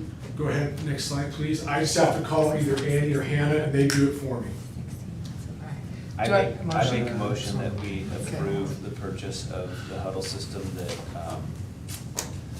Athletic Director Wolf has presented to us. Do I have a second? Second. And we'll start with you, Kirsty, Aye. and Michael, Aye. and JD. Aye. Hillary, Aye. me, aye. Thank you. Thank you. You're welcome. Thank you. All right, good of the order. We have new teacher orientation, August 13th through the 15th at Swan Falls High School, 8 AM to 4 PM. If one of us could drop by, that'd be great, which we've already did, you had two. Then welcome back staff, August 20th at the K-PAC. Thank you, JD, for speaking for the board, I appreciate that, to welcome our staff. First day of school will be August 22nd. We do have a special board meeting work session for our superintendent search, August 27th, right here in the KSD conference room at 6:30. And then there's also ISBA Region 3 meeting, September 18th, and I would really, that's where they talk about proposals that we have for the Idaho State Board Association, so I'd really like to have I plan on going to have someone with me to take a look at those. And I think that's it. And now I need, Could I just say something? I Sure. just want to give a really quick shout out to Soil Mira and talk about everything while she had a special ed audit that she spent the last couple of weeks having to close her door and do. But we've got all these different classrooms, like from Ross and stuff, so there's all this like desks and everything out in hallways. And it needs to get out by next week when teachers come in 6 days. And besides mowing lawns and everything else, these guys have been going to every school to figure out, like, how do we get it out there? So if you have anybody that wants to volunteer to help us, I mean, like I said, nobody's complaining, but there's less people doing the same amount of jobs, and we're trying, like Brian said, we're trying to get schools ready for the kids, get teachers, so that, we've got very excited teachers wanting to come in, but we've gotta get stuff out of some of those Hallway. buildings, and moved over to at least the annex, so we gotta get school going, and we're excited about the 20th, because at least I feel like we've got some good news to be able to say, listen, our board is very supportive, they want to help us get a levy passed and all of that, so I just wanna say thank you, and thank you to these guys, because everybody's just working really hard to get, we don't have a front office person, but Brenda gave us the bus person who's doing a fabulous job between all of that stuff till bus comes, so everybody's trying Jody, hard. if I remember Everybody's correctly. trying hard, yeah, Jody's we like great. Jody, she's very nice. Yeah. So if you want help, when is it and where? Well, You get a hold of me and I'll put people to work. we'll put you to work, And okay? it might not be me, but Yeah. I might be able to facilitate. Yeah, perfect, we'll take whatever. What? We'll Not take you? whatever. Yeah, because it's just like, there's, you got all these volunteers and it's like, okay, we gotta get it, got a couple days to get it done. And All right. We just want people to be excited. So, long meeting, but not as long as last time. So Motion that we adjourn. I think that's a good motion, so I was looking for, Sorry, do I have a lady. second? And all in favor, let's just say aye. Aye. And we're done. Thank you, guys. What time is it?